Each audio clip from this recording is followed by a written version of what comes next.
Uh, first topic we're gonna get into is today the NBA approved 22 team return. So I think it's like 13 teams from the West, 9 teams from the East, and then they're gonna do 8 games as a regular season, then a potential play-in game. It's not set in stone.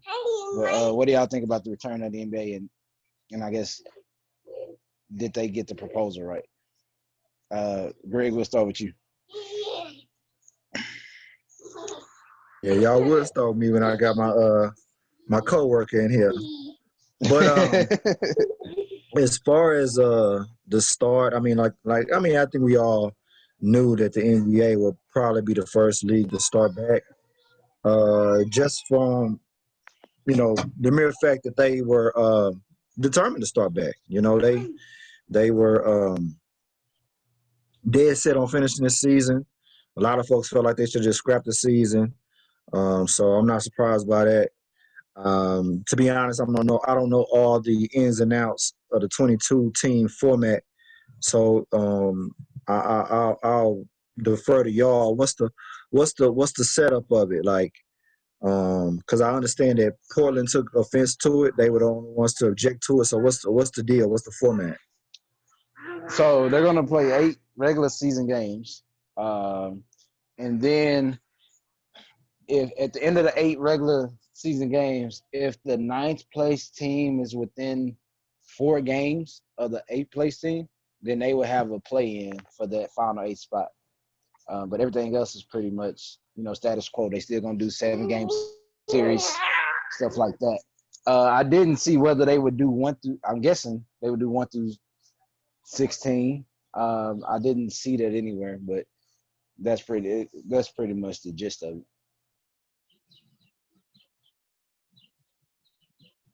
You on mute, bro. You're on mute, bro. Well, my bad. So I'd rather they had been more innovative and had some more innovation because I think this was a prime time to do that. So it's not not what I wanted to do.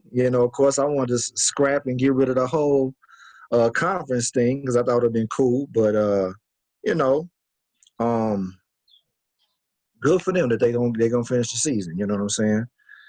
Still gonna have an asterisk though. Somebody gonna be mad. Somebody gonna be mad that they didn't get to make it. Somebody's gonna say, we were in certain position before the pandemic, yada yada yada. So we'll see how it goes, man. We'll see how it goes. LJ? I think the NBA got it right. I had to correct you, Greg. The NBA was not the first league to start back. NASCAR been going. NASCAR was the first one in the U.S. Don't forget the cornhole players. They stopped. They was back. I watched cornhole. Anyways, I watched that too. Let me say this there. Let me correct myself. The first team-oriented sport to come back because I don't watch no NASCAR. Unless you're gonna say the pit crew is a team.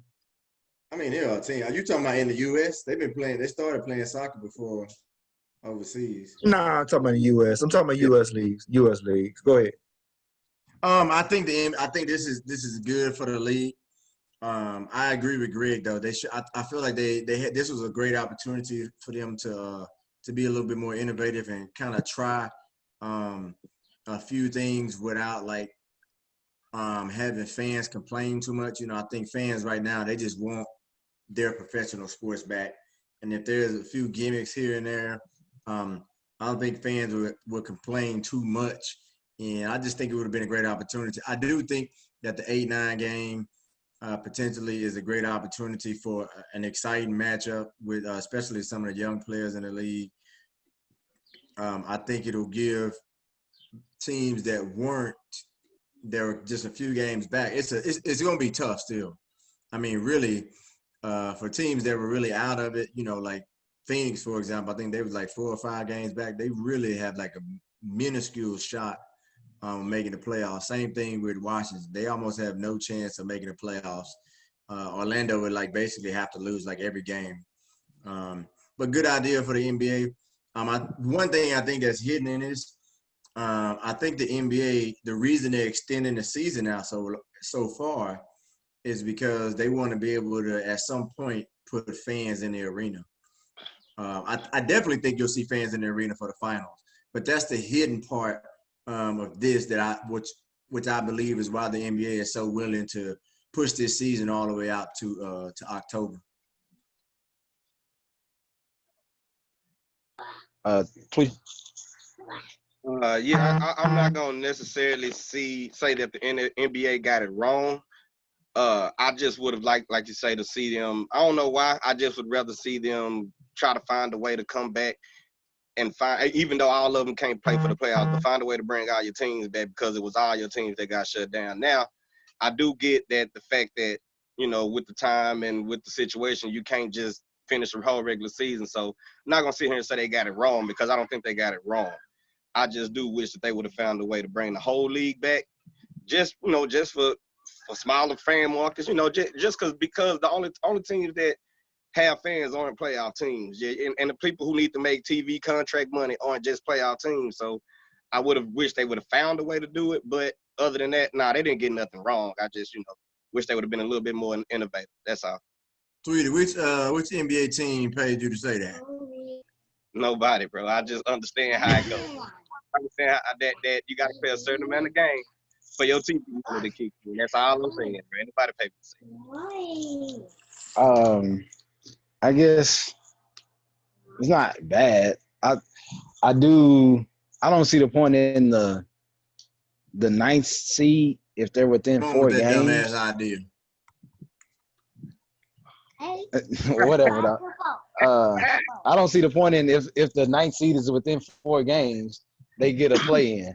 So basically, all you telling me is if they play 8 games and Portland don't make up no ground, or New Orleans makes up no ground within those 8 games, they still get a chance to make the playoffs.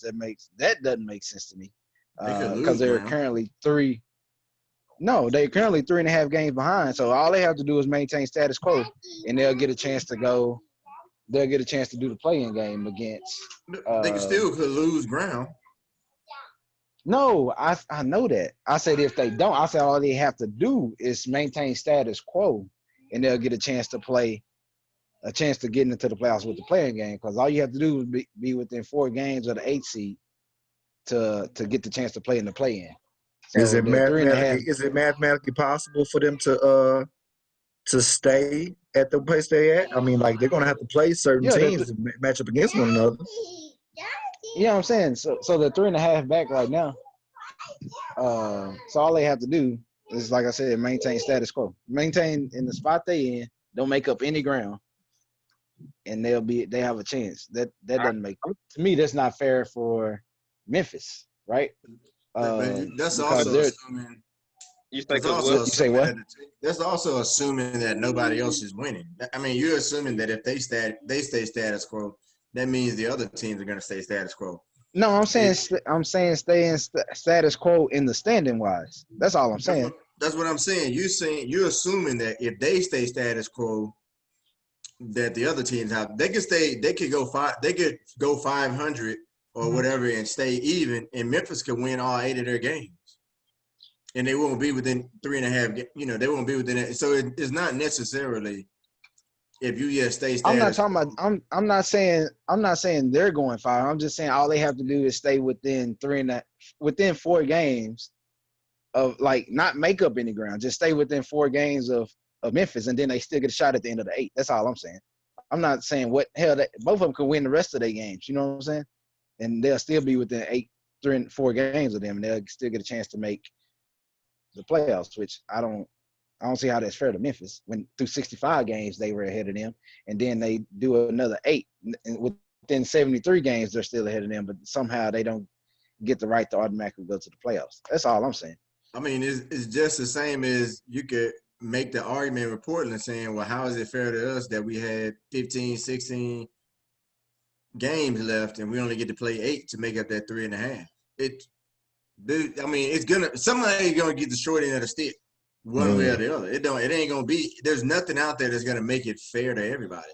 Somebody like Golden State could have said, well, if we could get Steph back, we could come all the way back for the 8th seed. Is it true? Probably not, but still. But it ain't gonna be fair to everybody. What y'all think about the lottery odds staying where they are as of March 11 when the season ended abruptly? What y'all think about that? I mean, shit, 65 games. How much more do you need to play to figure out how things will play out? You know what I mean? Now, could there be a change in the standing? 13 dropped to 14, or 15, 16 comes up to 15, or something like that. Yeah, that's possible. But they changed the lottery odds anyway to where those bottom teams are kind of evened out as far as the chances they get for the number one spot. So to me, that don't really make a difference. Yeah, I don't think it makes a big difference because of the fact that it's a lottery. Yeah, I mean, the fact it's nothing guaranteed in the lottery, so I don't think it really makes a big difference about them leaving it where it's at. That's about it. Golden State about to extend their dynasty another 6 or 7 years. This has been attempted. No, I'm serious. How? Like, How? just listen to what I'm saying. Do you remember when the Spurs were really good? David Robinson got hurt. They sucked. They were able to draft Tim Duncan. I'm not saying that there's a Tim Duncan in this draft, but I'm saying they could potentially get the number one pick and get the best player available. I mean, not even the best player available. They could really pick the best person who suits them because they already have Clay and Steph and Draymond, and they could potentially extend their dynasty, 3, 4, 5 more years, or, have that young building block in place, and let Clay, Draymond, and Steph teach them how to win, and then by the time they out the door, they got, you know what I mean? They still got Wiggins too. They got Wiggins too. Exactly. That's what I'm saying. This could help them extend their stay at the top of the league another 5, 6, 7 years. Like I said, You think Wiggins trade, babe, Malcolm? Oh, they're gonna trade Wiggins and the top pick if they get it. For what? Woo-hoo. Kevin Durant. For who?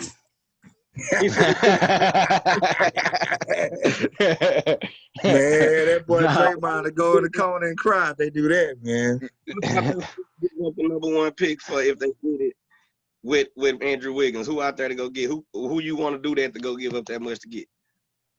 That's a lot. I think Wiggins. Not when you got.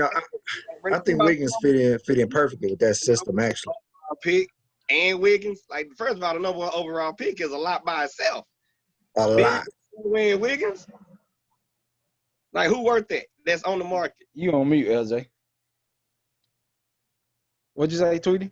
Who on the market that's worth that? What you just said. If they get the number one pick, that and Wiggins is trade bait. Like what is out there for them to get for that? I mean, there's a lot of people that can be had. I mean, you want to go like LaMarcus Aldridge, they can hit up San Antonio for it. Tom, did you really just say Lamar the first pick? What'd you say? I wasn't going to say that, man. I wasn't going to say that, man. No, I'm not saying that it's people not out there. But who's really saying that somebody going to bring up trade LaMarcus Aldridge for the first pick? Who's gonna give up the number one overall pick for LaMarcus Aldridge? I don't see that happening. Okay, so you gonna 5 years ago, but now are you gonna? Not even then. But Wiggins was the last number one pick that was traded, right? Wasn't Wiggins the last number one pick that was traded for Love, right? He just got traded. Either him or they just traded D'Angelo. Markelle Fultz got traded too. So yeah. Yeah, it was Wiggins. It was Wiggins. Okay. Yeah, because he got traded this season. Gotcha. Okay. And Wiggins ain't worth nothing really. Nah, I think Wiggins was overrated in Minnesota, but I think Wiggins fit him perfectly with Golden State. He ain't got no pressure on him. He can't shoot. He don't have to. Anyway. He ain't got to shoot. He ain't got to shoot on that team. What he gonna do? Play defense and hit corner threes and run like a gazelle. That's all you got to do. Like he's built to do. Just think Harrison Barnes when they won their first championship. No, don't do Harrison Barnes like that. Better defensive player than Harrison Barnes like that. He better defensive than Harrison Barnes. He more athletic than Harrison Barnes. Listen, Harrison Barnes ain't never been better than Andrew Wiggins in the NBA. And Harrison Barnes choked. Harrison Barnes, the reason why they lost in 2016. They hit a corner three. Okay. Moving to the next topic. how should pro sports handle the fans' viewing experience with everything coming back? What should they do to enhance it? Tweety, we'll start with you. That's a good question, man. Honestly, I don't know if there is anything that they can do to quote unquote, as far as the leagues, to enhance the fan experience. I think that's more. I guess you could say they could get with the TV stations and figure out something, but otherwise, man, it's really gonna be up to the production companies to make the viewing experience better for the fans. I think the leagues are more concentrated on finding a way to get the fans back into the arena. I don't think they really are concentrated on just trying to make the fans have a better viewing experience. I think it's more of the fact that they trying to get fans back into the stand, and it'll be up to the production companies and to the TV stations to make the viewing experience better.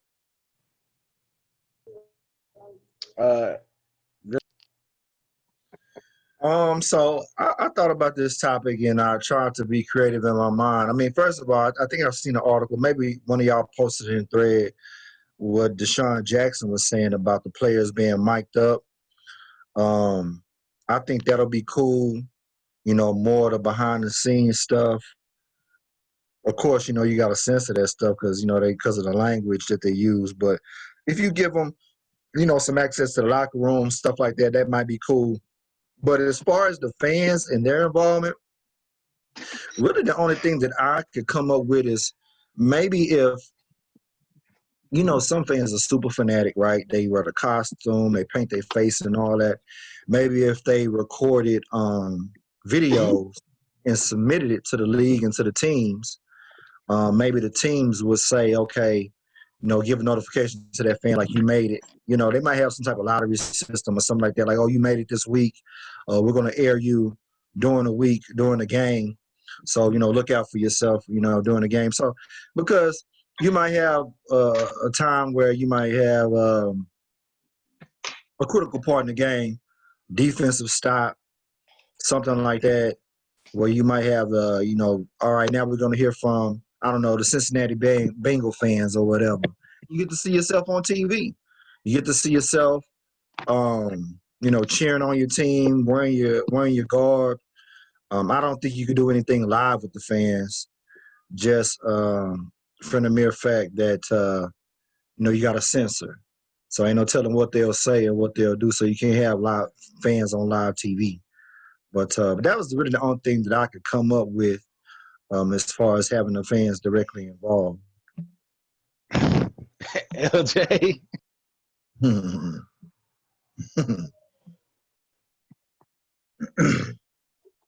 Where you at, LJ? My bad. I forgot it was on me.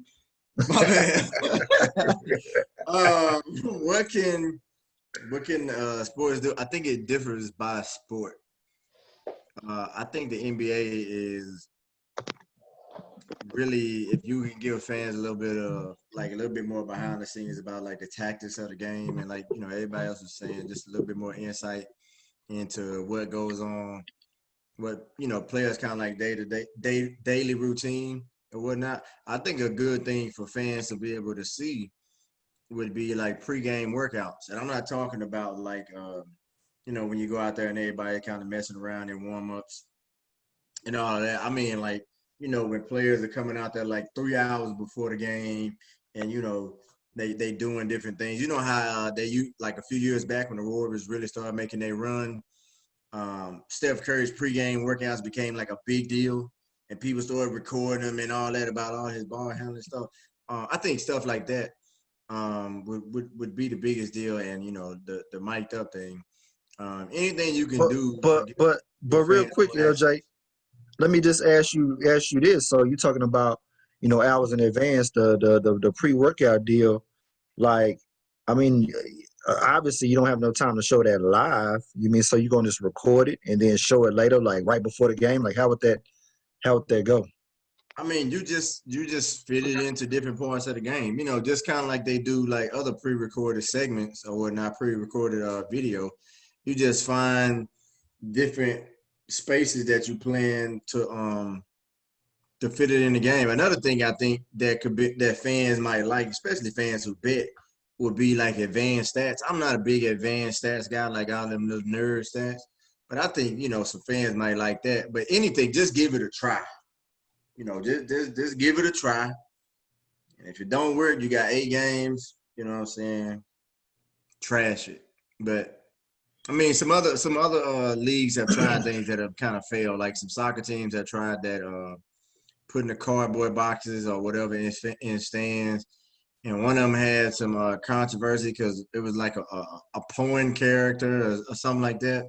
Some nasty somehow got in the stands.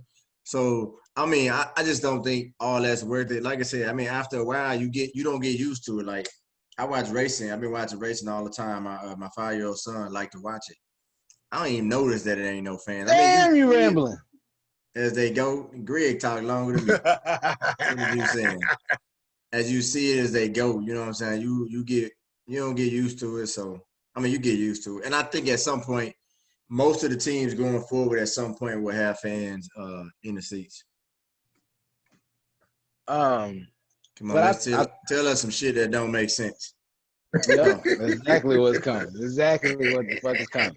So I don't think they're gonna do a whole lot. I think they'll do a little bit of what he said. They'll show a whole lot of advanced stats and stuff like that in the broadcast.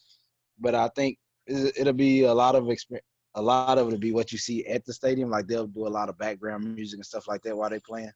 You see background music? Huh? What? Hey, listen, hold on, time out. One, you don't see music. Two, they always have music. That's nothing new. I said they'll play. You'll hear a lot of background music. Is what I said. I didn't say see. Oh, you said see. And two, See, bro. I said hear. Rewind the tape. I said you'll hear a lot of background music. I'll send y'all the recording. And then what I also think you'll have is a lot of they'll do a lot more guest appearances. Like say to give you names like Stephen A. Smith and stuff like that'll be, comment on the game live. I think they'll do a lot of more guest experiences like that. But I don't think there's really a lot that they can do. I think trying to implement fans will just make it too weird. So I think a lot of it be just watching basketball and then other people talking about it live, like Stephen A. Max Kellerman, Chris Broussard. Well, he don't really work for ESPN anymore, but people like that is what I think you'll see. But it ain't a lot they can do. Talking about basketball, by football time, I think a lot of stuff will be back to normal. So I don't think there's much they'll do. And then baseball is really not gonna make a difference because it's not a lot going on in baseball as it is. Y'all really think in September everything gonna be back to normal? I think they're gonna try to make it as close as possible. I really do. I still think we're gonna be in the middle of this pandemic, might even hit a second wave. So I'm not sure if it's gonna.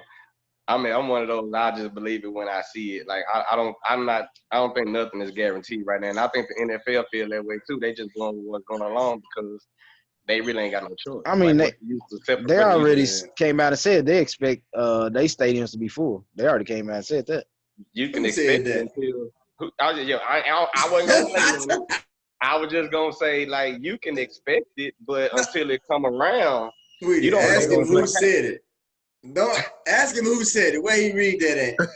I ain't seen that shit nowhere. You really want to know? I've seen that.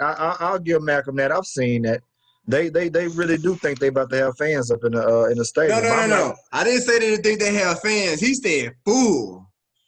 I think they said full too. I think they said full too.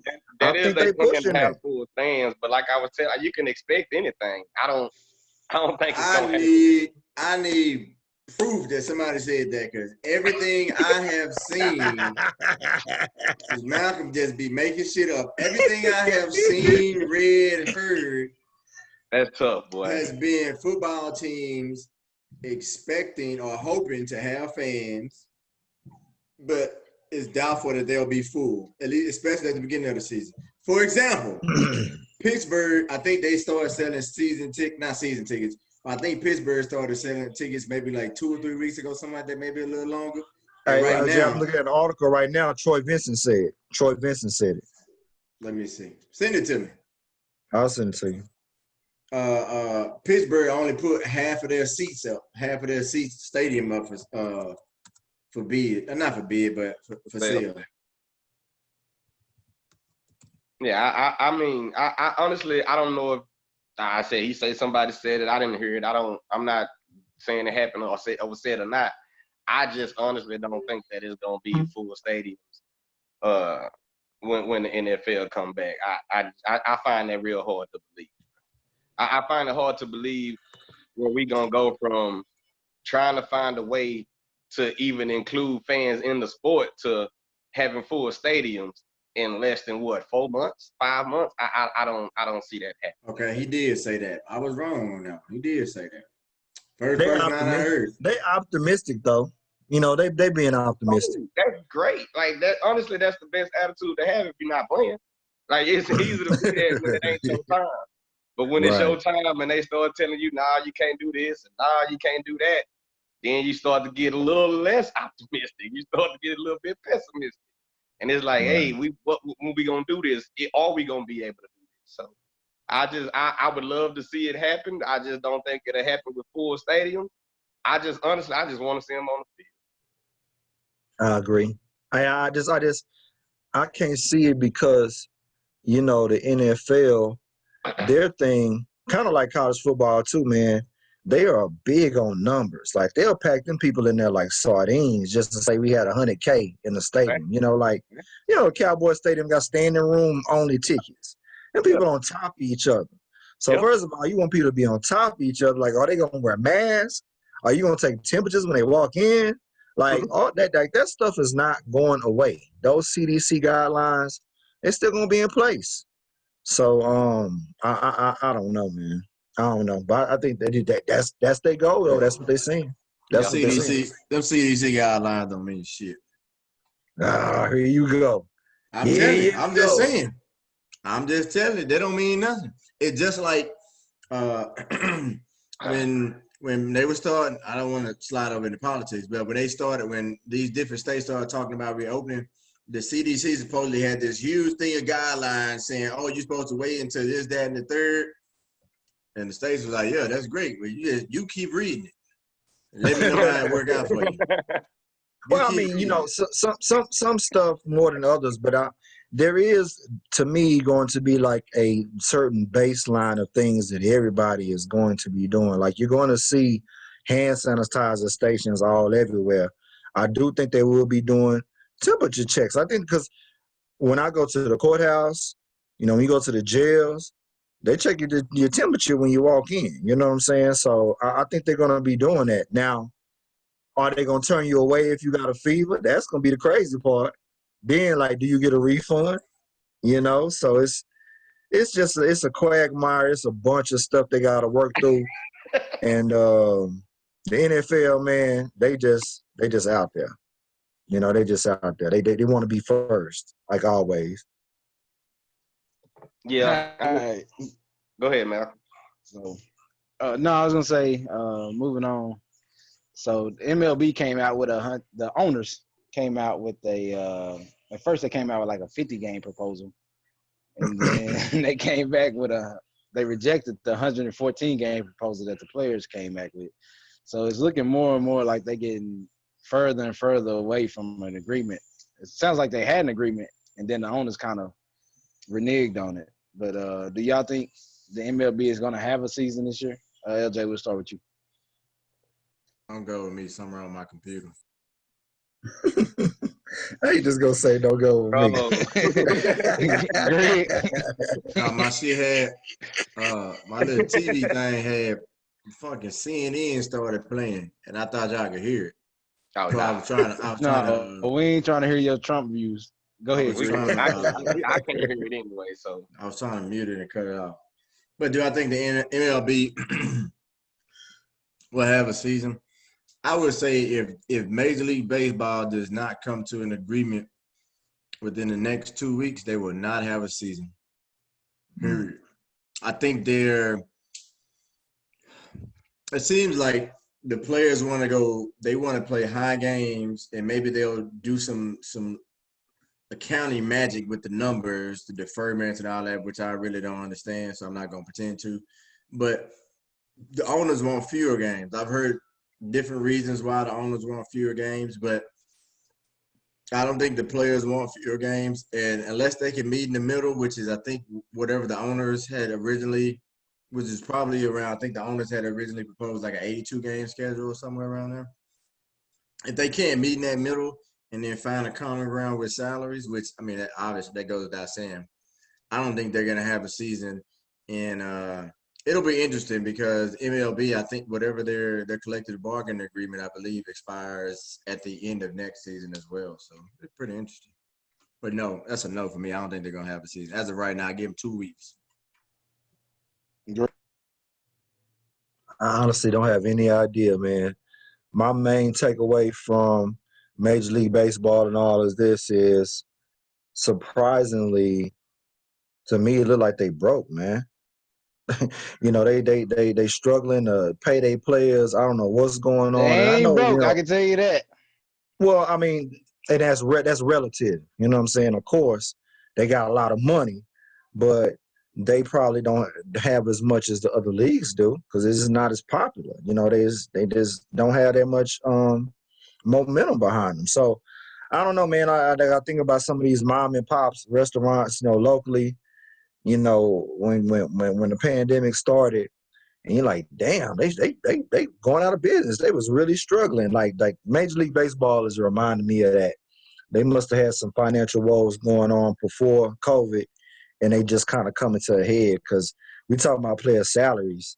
I mean, and I know all the leagues got to deal with that little issue, you know, and prorated and stuff like that. But baseball just sound like they don't want to play their players. You know, bottom line, it just sounds absolutely crazy to me. So I don't know. I don't know as far as the timing, like what LJ said, but I do know time is of the essence. I think they probably just need to go with an 82 game season. You're not going to play 160 some odd baseball games. Like, it's not going to happen. So they just need to kind of work with what they have. But it's going to be critical, man, just for the salvage of their game because, like I said, they were already losing popularity anyway. So, yeah, I don't have any idea. Be frankly honest with y'all, man, I don't really care because I don't watch baseball like that to the playoffs anyway. So I wouldn't Blasphemy. miss it, you know, to be honest. Blasphemy. Tweet it. That's If America's you're still game. there, tweet it. Man, be quiet, bro. Yeah, I don't think they're gonna have a season. And I do think it is based on money, but unlike Greg, I don't think baseball broke. I do think though, because this has happened before, I think this is more of the unions trying to fight to keep power than anything. Cause like LJ said, the collective bargaining agreement is up in less than a year. And I think that the owners are trying to use this to get a little bit more power back from the players as far as how they can compensate them and how their contracts are structured. I think they're trying to get a little bit more say-so back from the players. And I think the players are actually saying, no, we're not going to give it back to you because baseball players have proven before that they will not play. They have proven in the past that they will not play no matter what the circumstances. If they don't want to play, if they don't feel like they're on a fair end, they will not play. And I think this is another situation of that. I think they will have a season. Yes, baseball is not as nationally popular. Baseball is more of a regional sport, to kind of say what Greg was talking about. So if you look at all the teams' regional coverage, it's a lot grander than what it is national. So, and they're not on this national coverage as much as you know, like the other sports. Like nobody in New York is watching the Arizona Diamondbacks versus the St. Louis Cardinals, but they're watching the Yankees, if that makes sense. Baseball fans and that regional bullshit. Y'all kill me. It is regional. But go ahead. There's a lot of people. That's because nobody. There's a lot of people that watch the Rangers. There's a lot of people that watch the Rangers, but won't. There's a lot of people that watch the Rangers, but won't watch any other team. That is regional because nobody watches. That's why it's regional. Yeah. It ain't Only because games people I root see for y'all- certain teams. Only games I see on is Atlanta Braves coming on TBS and all that. But yeah, You that's it. said there's no national game. There's a And Sunday Houston night Astros game. come on Fox Wait, there's a Southwest a Sunday lot. night game. ESPN has a Sunday night game and the Monday night game. Same But thing I as ain't watching none of that. They don't do Monday I ain't night. They do watching none of Wednesday that. night. I ain't I'm watching saying none of Sunday that. night and Wednesday night. But that's still 2 days a week. That's Who still watching? I just said that. No, you That's said exactly they what don't I get just as said. much coverage as the other leagues. I said nationally, like They nobody do. in And New then York is watching. When Fox has their baseball games on Saturday. I can't remember if it's Saturday or Sunday during the day. They don't nationally broadcast. I didn't Who hear you. watching though? Who a watching? lot of it is That's my point. regionally. Nobody watches. It ain't regional just because nobody watches. Okay, whatever. Agree to disagree, but I think they will have a season because one, like Tweety said, they shown the propensity not to play before, but people are not getting paid like they used to. Like especially after they hit the 30-year-old mark. Right. So not everybody has that money. What? I mean, I guess to me that would make them even more comfortable to sit down because the baseball players are getting paid more now than they were back then. No, the contracts are getting longer, but not as many people are getting paid as they used to. So like the people that are having those good seasons after the age of 31, 32, back then they were getting those another contract, a large contract. Now they're not. They're paying the younger players. So not everybody Yeah, has the Albert money. Pujols messed that up. I think Albert Pujols messed that up. Him and Cliff Lee. So I would say I think what they're going to do is end up kind of agreeing to the similar agreement they already had, close to an 82 game schedule as possible. But I think the players will take a little bit less of a pay cut than what they were originally planning on taking. But I don't think they can afford not to have a season. So that's why I think they ultimately will. I think a labor fight would be really bad right now. You got a lot of people out here struggling, like everyday people, because of the pandemic or for whatever reason. You know, economically, a lot of people are doing bad. They're not going to want to see a bunch of millionaires and billionaires fighting over money. So I think that's going to put a real bad taste in the actual fans' mouths. So they got to get it right. They got to get it right. And just their whole relationship between ownership and the players is just not a good one. Of course, you know, basketball is the golden mark. They're doing really well with Michelle Robinson and Silver, and no work stoppages even close to coming about. Football is getting a little bit better, even though the players have, you know, no kind of real leverage. But in baseball, the players did have a lot of leverage. I just don't know what the fight is about. Again, like I say, you know, when I say broke, I mean I'm relatively speaking. Of course, they're still billionaires, but they're not the top of the food chain like they were, say, maybe in the 60s or the 70s or the 80s when it comes to other leagues and its popularity and the money they're probably bringing in relative to other leagues. So I think they got to get it right. I don't think, like Malcolm said, I don't think they can afford to go without playing. So You know, I it's just critical. seen something pop up. MLB Players Association stands firm against additional pay cuts. Trying to tell you, Resoundingly rejects league play. they They will It's gonna not. be a I think stalemate. the biggest thing is that they want a full prorated salary. They don't want to take any pay cuts. They want the full Which is prorated crazy. salary. I think that's the biggest. Crazy. No, I That's mean, crazy. I guess what they're saying is the full prorated salary. Like if I play 40 games, pay me for 40 games. That's what they want. Like No, I agree instead with of that. I agree with that. that's what they mean by So because they don't want Yeah. Greg, that to be cut. They don't want the salary. If let's say they do have an 82 game schedule, they don't want that 82 game salary to get cut also. Like I need to get paid for 82 games so if I'm gonna play 82 games. That's where the players coming from. so If I'm gonna play 82, pay Greg me. saying, Huh? so to answer Greg's question, Major League Baseball is the number to say all y'all they don't make money and don't nobody watch it. I Major didn't say League that. Baseball is Don't the say all second y'all. highest I didn't grossing say that. sport in America. I mean, not in America, but in the world. I didn't say NFL that. number one. Major League Baseball number two. Really don't want to say Well, So something Greg, about they how much ain't broke. money they make. They I ain't broke. mean, but yeah, I mean, you're looking at globally. I mean, baseball is a global game. But I No, don't know, I man. said MLB. I said MLB. I ain't saying the Major League MLB. I don't Well, I know mean, how. I don't know how well they MLB cover. MLB I is don't know probably how looked well. at as I the don't know creme how de la they do their creme. coverages internationally. I don't know how they do internationally. But football, NFL is number one. MLB is number two, and the Premier League is number three. Hmm. So Okay. I still ain't I watching. think NBA comes in at 4. I didn't say he's watching it, bro. I'm just saying a lot of people do watch it, and it does make a lot of money. So they not broke, is what I'm saying. That's all I'm saying. Gotcha. I Now there got are you. teams like the Tampa Bay Rays that struggle with attendance. So, they're a little less financially well off than the Yankees, They need to the focus. Cubs, the Yeah, I Dodgers, think in stuff like Like, that. brother, baseball, literally, you got a Tampa lot Bay of need to focus, teams. bro.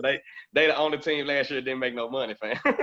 Yeah, you got a lot of teams in baseball that nobody cares about, man. It's a lot of But like teams nobody and cares that's about in why Malcolm baseball. said it was That's reasonable what because, that's what like I you just said. said, it's a lot of people. Like you say, it's a lot of people in Atlanta that don't care about the Rangers, but they will watch the Braves. It's a lot of people in Texas that don't care about the Astros. Let's get it rich. They will watch the Rangers. Like people in North Texas gonna watch the Rangers. People down Right, there gonna watch the Astros. Like right, that's right, why Yeah. right, you right. get rich. I mean, that's every sport though. No. Right, Man, but it's not. oh, time It's out. Hold on. I'm about to. Now, I got more experience than all three of y'all on knowing what sports people, or what teams people watch based on where they live. I've lived Why? in damn near How? every inch of this country. Not every inch, but I lived on the East Coast, the Midwest, the South. Okay. Nigga live in 3 Where I states. live at now, they watch the Colts, the Pacers, and that's it. They don't like the Cowboys. They might watch some of the Chicago teams, but they don't like the Yeah. Cowboys. They don't watch the Cowboys. They don't watch the Packers. So I'm gonna ask you a question. So if New England and Kansas City. Pittsburgh is on Monday night, they not watching. Everybody watching that. But my point is, Malcolm. Here's my point. My point is, you're saying that baseball is regional because only people from their areas watch teams from their areas because that's what they like. It's like that in every sport, but more people like those other sports, so more people will watch outside of just their area. Like, you don't. When I lived in Colorado, you wasn't going through Colorado and people was talking about, oh, I can't wait for the Cowboys game to come on. No, the Broncos sucked, but people still had on their orange and blue, and Mile High was still full every Sunday or Monday or Thursday, whichever time they had a game. People, sports are regional in general when it comes to professional sports, but in those other sports, people tend to follow or will at least watch more teams outside of just their market. And I think that's because I think part of it is because their college sports are a lot more well known. So you become attached, if you will, or become fans of players before they come to the professional leagues, as opposed to MLB. Unless it's like, a handful of dudes, you got to wait until they like 35 before Major League Baseball teams will even let them play in the damn MLB.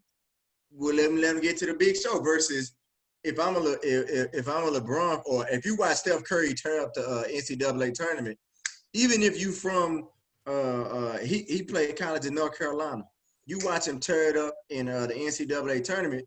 The next year he played for Golden State. Maybe you was a Bobcats fan or Hornets, whatever they was called at that time.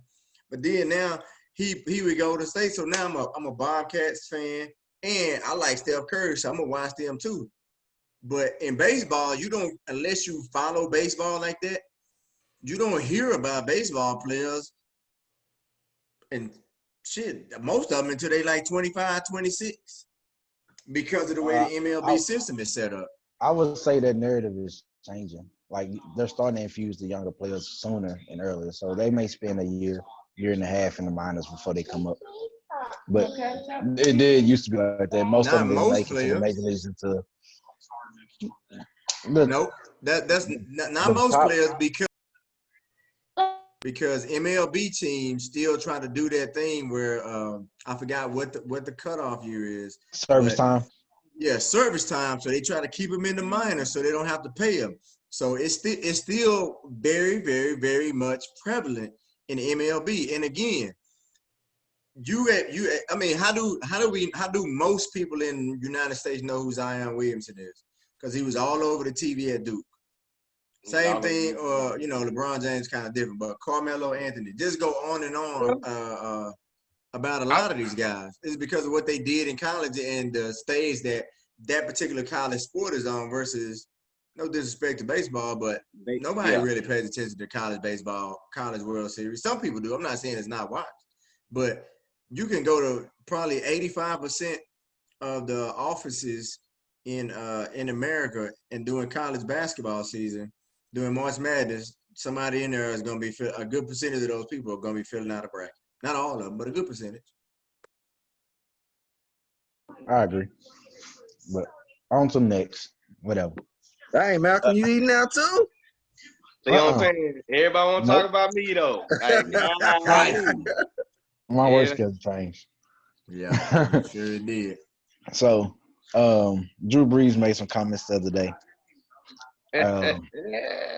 regarding the flag. I mean, if you listen to the interview, he wasn't really talking about this situation going on. Really, he was asked a question: how should he feel? What was the call of the question? What was he asked? I was telling you that before you rudely interrupted.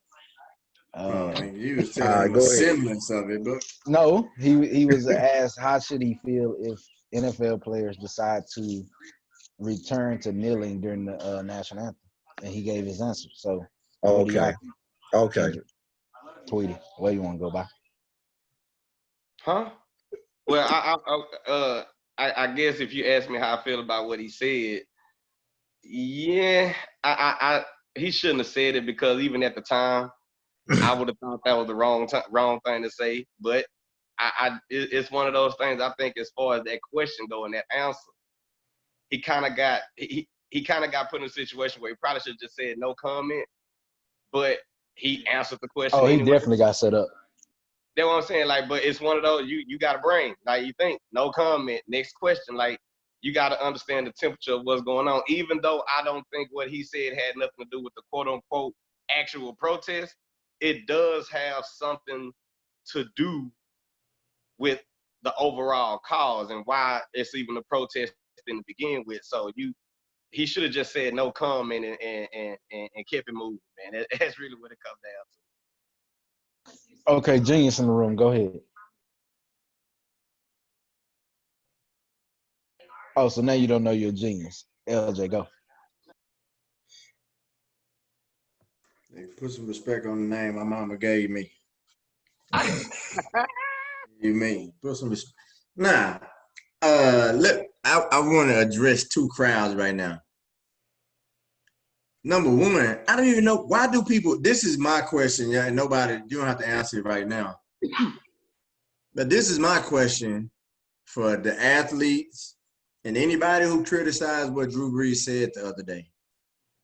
Why you didn't have a problem when he said the same thing in 2017? Facts. I mean, he didn't say it word for word, but he literally said the exact same thing almost in 2017. The circumstances were still the same.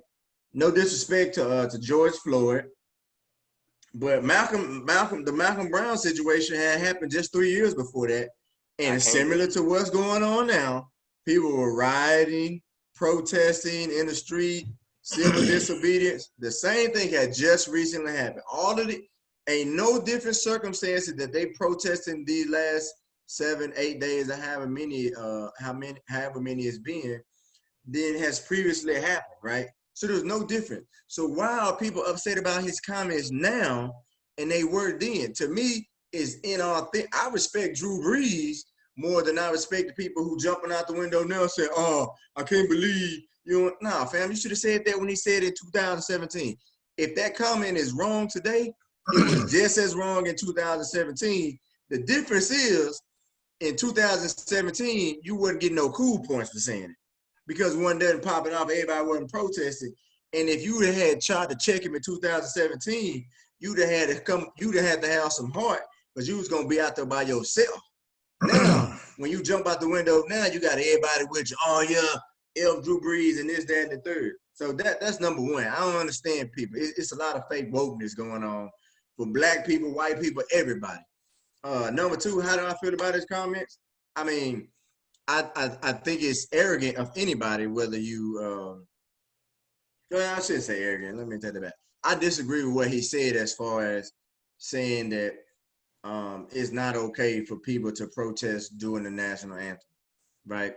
I don't recall anywhere in the Constitution it's saying you can protest as long as you don't protest during the national anthem. First, and I don't recall there being any laws or anything like that that require you to stand during the national anthem. As a matter of fact, I'm gonna guess that most people, when you hear the national anthem and you're fucking at home, you just sit down or you keep doing what you're doing, right? So I totally disagree with him on the notion that you should stand. And I don't think I hate when they bring up the military. It has nothing to do with the military. First of all, one of the things we do is we fight for and defend the Constitution of the United States. Part of the Constitution of the United States is you have the right to protest. I don't know why these people who bring that up can't fucking marry the two. It's like a foreign thing to them. They don't understand it. The other thing is, I think I was talking to my kids about this earlier, and I don't know if respect or tolerance is the right word, but I think people have to, I will use me specifically. I don't feel like you have to agree with Drew Brees, but I will respect his opinion for him to say, hey, my grandfather's fought in World War II or whatever, and this is the meaning that I take from them fighting in World War II. This is what the flag means to me, and this is how I see the flag. So this is the honor I place upon the flag, right? So I respect that, and I don't agree with his opinion, but I respect his right to have an opinion. And I think him. Well, are we gonna talk about him apologizing or no? Is that gonna be separate? If you want to, go ahead. Yeah, if you want to. Sucker shit 101. Sucker shit. What you apologizing for? I didn't know. Fam, that's what you believe. You just said it in 2017. And then everybody else, well, I believe it. What do you believe? He already said it 3 years ago. What are you talking about? He didn't change overnight. Because of the backlash. In 5 minutes, in a short conversation, you're going to change the same thing he been thinking for the last 3 years? Come on, man. Backlash. It's backlash. At all. And the fact that if you do go back to 2017, he kind of did and I almost gave him credit for it in the group. In the group, he did one of those. I ain't gonna say fake protests, but you know, our cap was during the flag. He did it before the flag when the national anthem played. He stood up. It was one of them, and I'm like, aha, because everybody, I know I seen the images and stuff about him kneeling. I had to just go watch the video. It was one of those Jerry Jones. We gonna do it before the national anthem, but right. And I'm like, LJ. And I can't speak from the military aspect because I've never been there. I've never even signed up for it. But I thought the whole idea of fighting to protect freedom is literally fighting to protect freedom. So that's why I just have to piggyback off LJ when you say you're going to tell somebody that they can protest, but you're going to put restrictions on when and where they can protest. That's not really a freedom that you're fighting for. That's kind of like you can do it as long as I tell you you can, and that ain't what this country is all about. All right, is it my go? Greg, go ahead. All right, so here's my take on Brees. And I posted about it on Facebook too, just like LJ did. So there's a little background. You know, I went to college in New Orleans. My wife is from New Orleans. Hold up, Greg. Yeah. Let me find out you and LJ out here posting stuff on Facebook, try to get ideas for the show. Trying to read people's comments and get ideas. Nah, I mean, I posted about it. That good work right there. What? I posted about it when I first saw it, and so like I said, you know, my wife is a huge Saints fan. I mean, like ridiculous with it, and she been off of Drew Brees like a long time ago, for his comments, for the things that he says and he does. He said, you know, he's had some very questionable stances about some shit when it comes to race in the past. So it's nothing new, right? It's nothing new. And like LJ said, I can appreciate him sticking to his guns That's who he is. But here's my thing with Drew Brees and his response to that call of that question. Drew Brees is either one of three things, and I'm gonna go. He's either willfully blind, right? He's either that, or he's a freaking blithering idiot, just a dum-dum, or he is suffering from early stages of CTE. It's one of the three going on with Drew Brees right now. I think it's more so willful blindness. Why do you say Call that? the question was, why do I say that? Yeah. Okay, because the call of the question was, what are your thoughts on the process? And this dummy keeps on stating, about the flag and the anthem. Like, it's clearly established that the protest is not anything against the anthem nor the flag. So it's like he just keeps on coming with that same shit, and he just refuses to see it for what it is. And I'm really, and I don't even want to say disappointed, because I don't give a damn about Drew Brees, really. I could care less. You know what I'm saying? What he eat don't make me shit. Drew Brees is obviously going to do what he want to do. Drew Brees was in the press box at the LSU National Championship football game taking pictures with Donald Trump with a damn LSU shirt on. Drew Brees went to Purdue. His ass from Texas. Like, why are you taking photo ops with Trump? He's showing you who he is. So he's staying true to his form and who he is, and that's cool. But I just think for him to continue to come with that, and I don't want to say Fox News, Breitbart, whoever, that same talking point about disrespecting the flag, disrespecting the anthem, it was never about that. And so for him to keep saying that, to me, is willful. I mean, and Drew Brees knows damn well, because his dad's an attorney. He knows Constitution, First Amendment, you got freedom to assemble, you got freedom of speech, therefore you got freedom to protest. He knows that there were black soldiers that fought in the same war as his grandfather. And he also, and if he don't know, he needs to know that some of them same soldiers, when they came back, some of them were lynched in their uniforms. You know what I'm saying? A lot of them were denied benefits, couldn't get housing.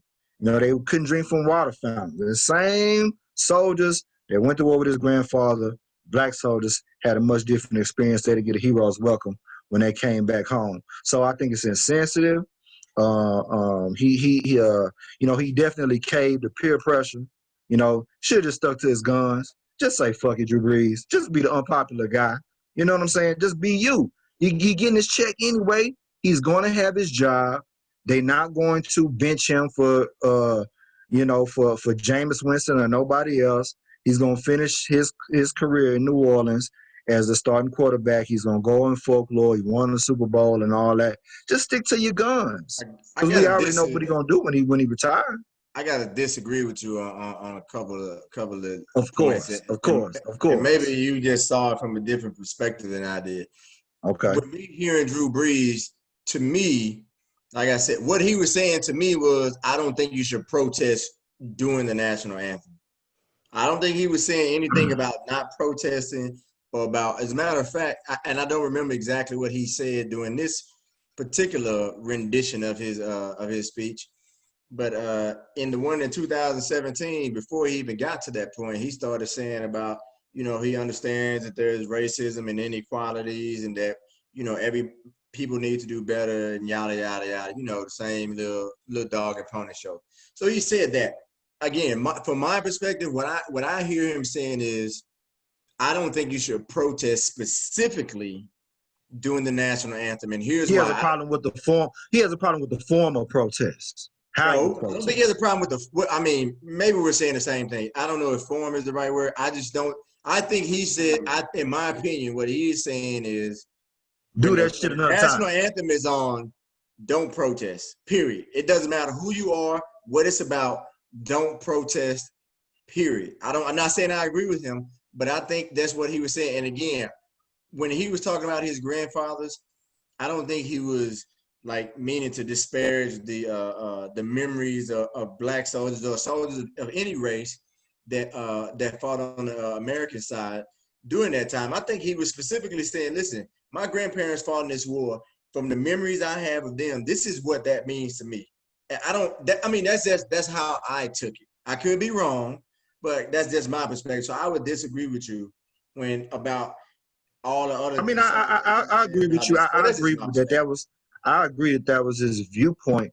But again, I still think it's very ignorant of him to be so short-sighted and not think outside of himself. You know what I'm saying? His grandfather's why does he have to care about other people? Because he don't live in the world by himself. You live with other people in the world. Why do you have to care? You just gonna say fuck everybody? Why does everything you say have to be based on what other people say? Right? Like, I mean, that's just like saying you should don't take any job that I want so I can be like, you don't have to care about other people. You can have your own opinion if other people don't like it. That's okay. Hey, it's okay to say shit that people don't like. I mean, I get that. Freedom of speech. Freedom of speech. Just because you're an athlete, you don't all of a sudden have to start. I mean, maybe you should for your image purposes and to maximize your. I mean, clearly he don't care about that. He don't care about that. You know, he's at the end of his career. But otherwise, why do people get so fed up, so caught up in, I just have to consider everybody on everything that I do? No. I'm not saying this is how I look at life. I wish you the best in life as best your interests don't conflict with mine. That's how I view life. So if my interests are served better going left and yours are better served going right, I'm going left. Fuck your interests. Nothing personal. But you know.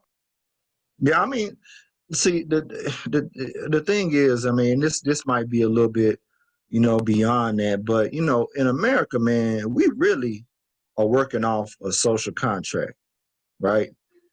A lot of shit that we do in our society, we just basing it off of working in good faith, hoping that what we doing is, not going to trample on somebody else. You know what I'm saying? If we all take the attitude of I don't give a damn about what's going on with nobody else, we're gonna be in a whole shitload of trouble.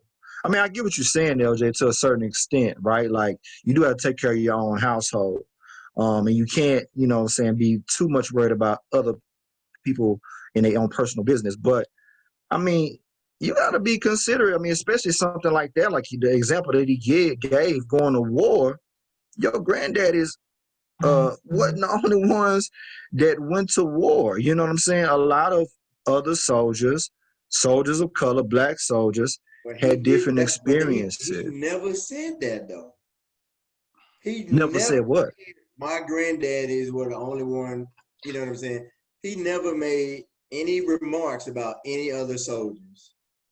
But anyways, I don't want to keep belaboring my point. I let somebody else. No, man. I mean, and this might be a point where we just agree to disagree. But I mean, I just think that, Drew Brees is a lot of other elite white folks, and that, that's something that they never really think about because they don't have to. You know what I'm saying?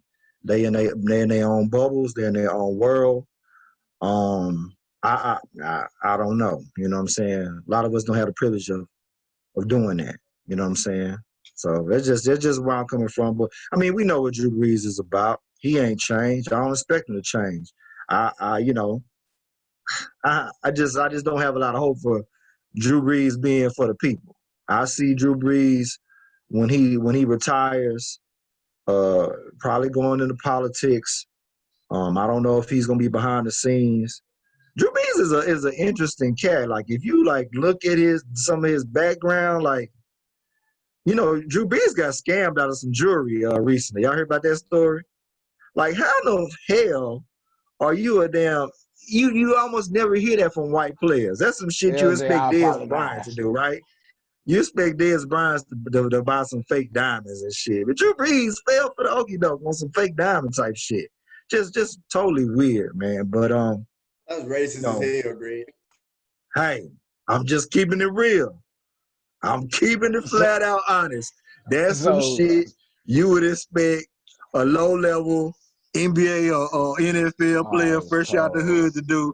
Go out and buy some damn diamonds worth $15 million. And he got a $12 million contract. That's some shit that niggas do. So Drew you out Brees bought here, some fake ass diamonds, man. All that money he you out got, he here couldn't get them shits stereotyping, appraised. mad because Drew Brees wants you to stand up.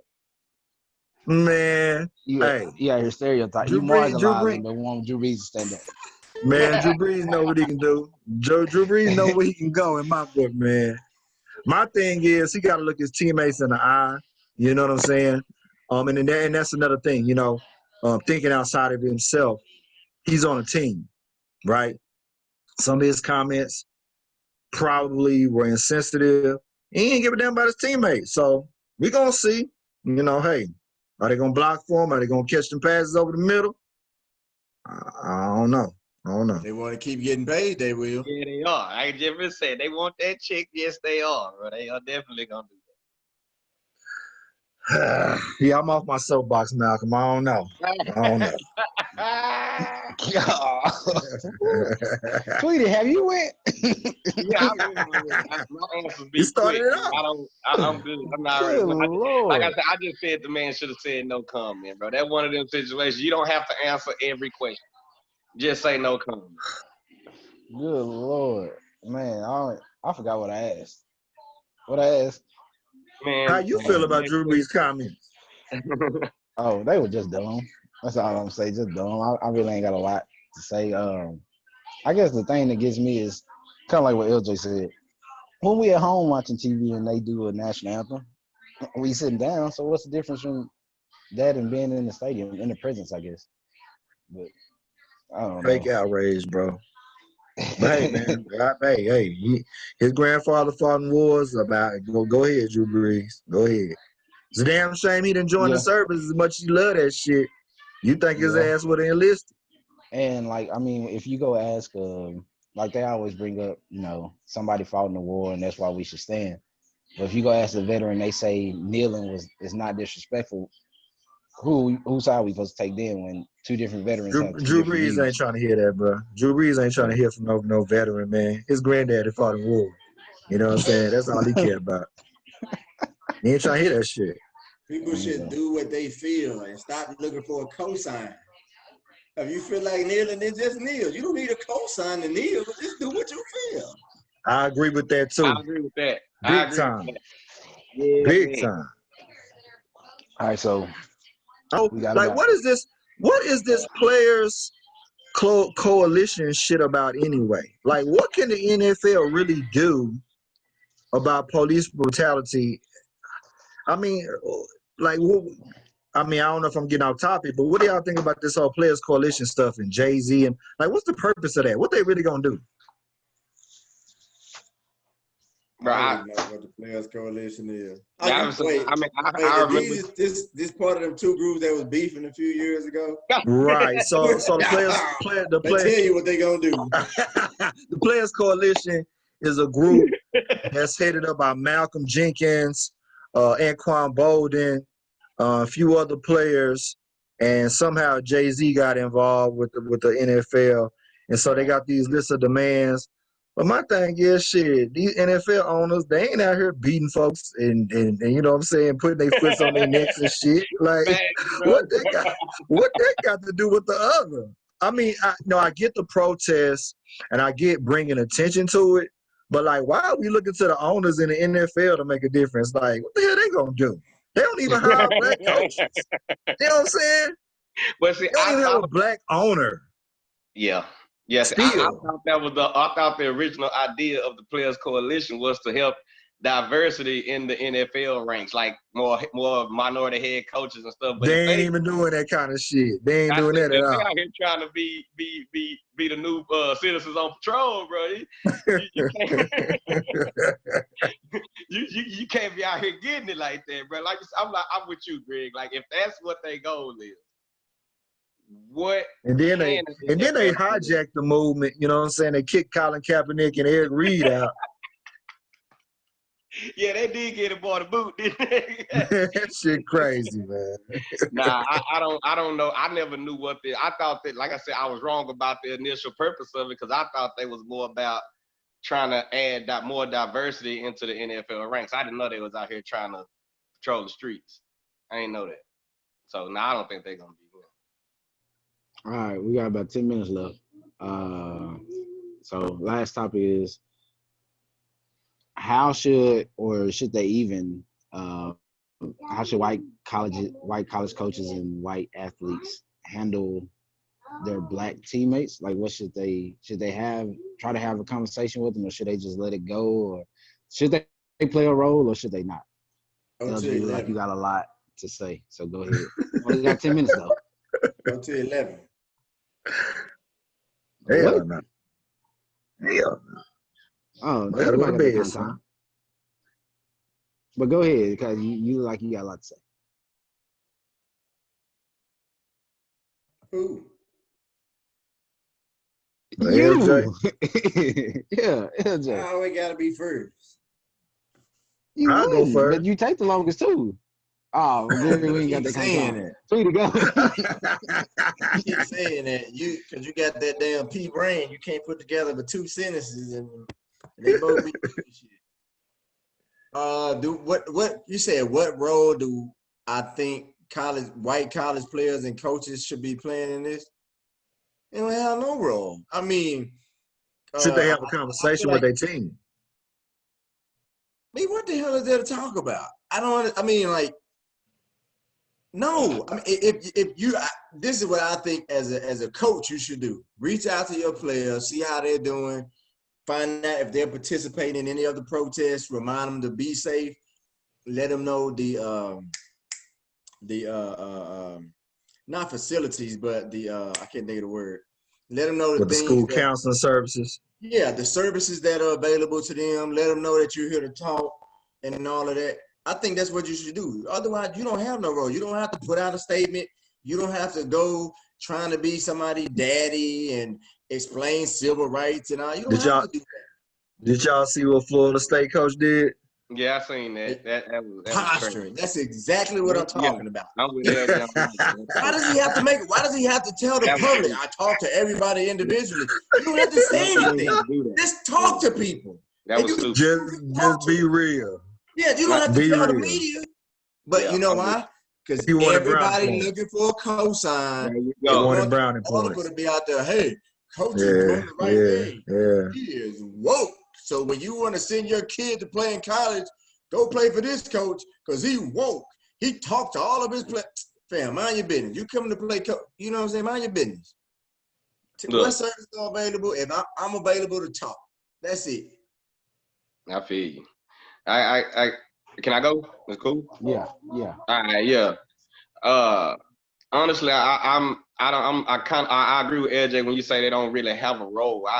I think we expect people to go outside of themselves for something like, say, even, and if they do, let's say a white coach or a white teammate who has the mindset of I'm here to help, or I'm here for the cause, and say something way out of line. Not even racially, but just something that's way out of pocket. First thing we gonna do is blast him. He just be quiet. Like I said, if you go, I'm not gonna say be quiet, because I guess at the end of the day, that's like saying if you one of the policemen that seen the man doing it and you didn't say nothing, you just as guilty. So I'm not gonna say be quiet, but just join. If you're gonna get out there and join it, just do that. Go join the protest, hold your sign up, walk with people like they did with MLK back in the day. You don't have to go out of your way and get your foot stuck in your mouth like the coach of Florida State did when his player jumped out and said, "No, that ain't true. He ain't do that." He sent us a text like, "Don't go overboard in something that really, let's just be honest, don't concern you." As far as you're not out here getting beat up. You're not out here, quote unquote, getting harassed by police, so to speak. So it's like if you don't, Neither are you, Tweety. huh? Neither are you. Whatever, man. I say if that's what you're gonna do, man, just like I said, if you just gonna join it. Don't try to go the extra mile if you don't know what you're doing. Same thing for anybody. If you don't know what you're fighting for, don't jump out there and fight. That's really what and white people the same way. If you don't know what's going on, shut up. Yeah. Greg, go ahead. Yeah. I mean, I don't know. I'm a little conflicted because I mean, if we just keeping it a buck, we know that college sports is all about the money, Fact. and it's really, the big premier conferences and teams. It's all about getting to the next level. So, a lot of these coaches, I don't think they really care about their players so much as their record and they salary.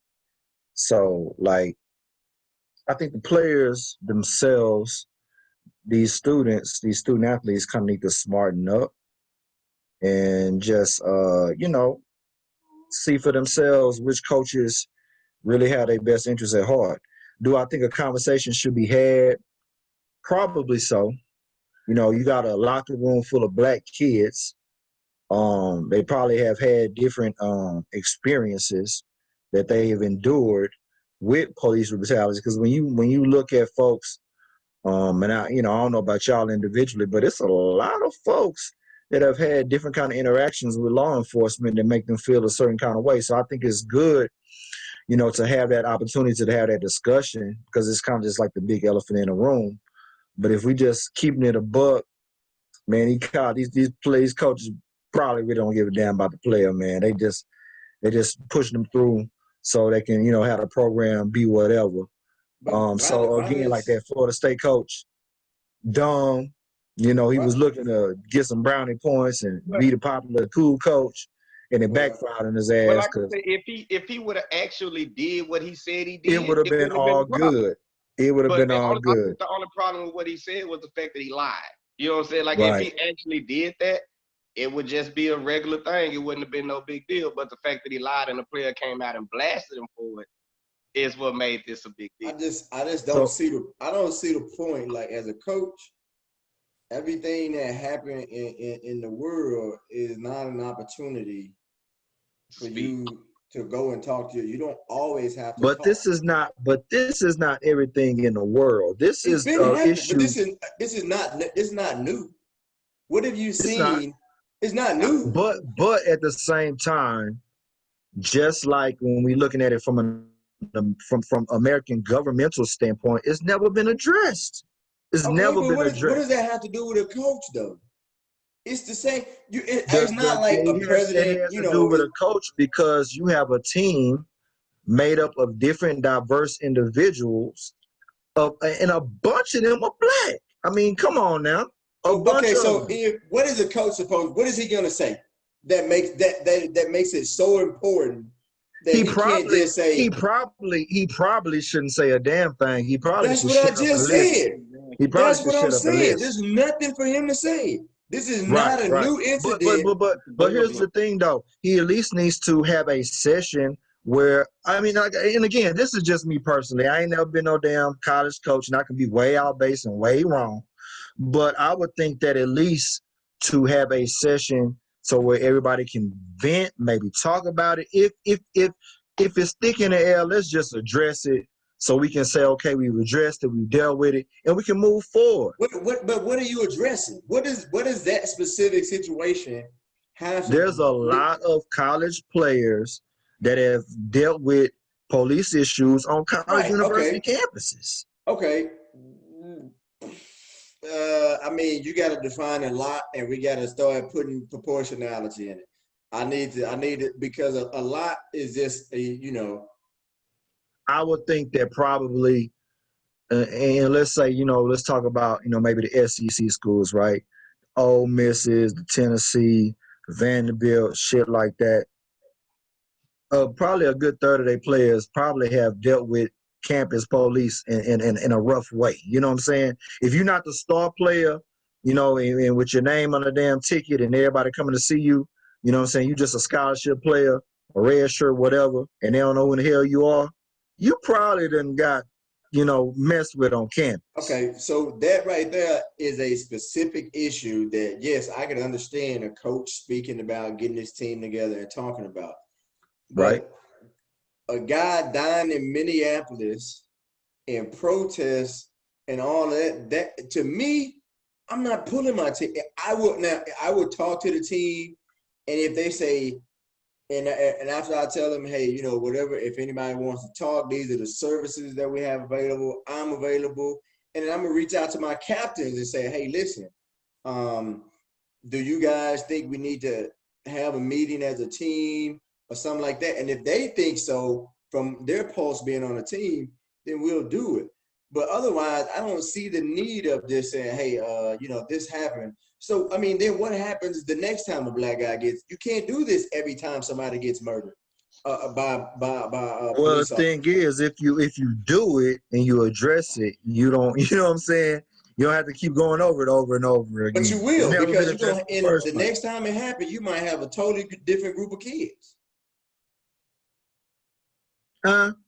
I would hope that a coach, if they had any kind of session like that, that his mouth was shut, his ears were open, and it would help him going forward in dealing with the current players that he has and also future players that come in, because a bunch of them gonna be black. You I know, just, it's just what he I gonna have don't, to be I mean, around. I don't see it. I just don't see, like I was talking to somebody the other day and about something. It didn't have nothing to do with the riots, and they was like, "Yeah, you know, I don't have any motivational words or anything like or encouraging words to say." I'm like, "Why? You don't have to. I'm not looking to you for if I want to talk to you, I'll come and talk to you."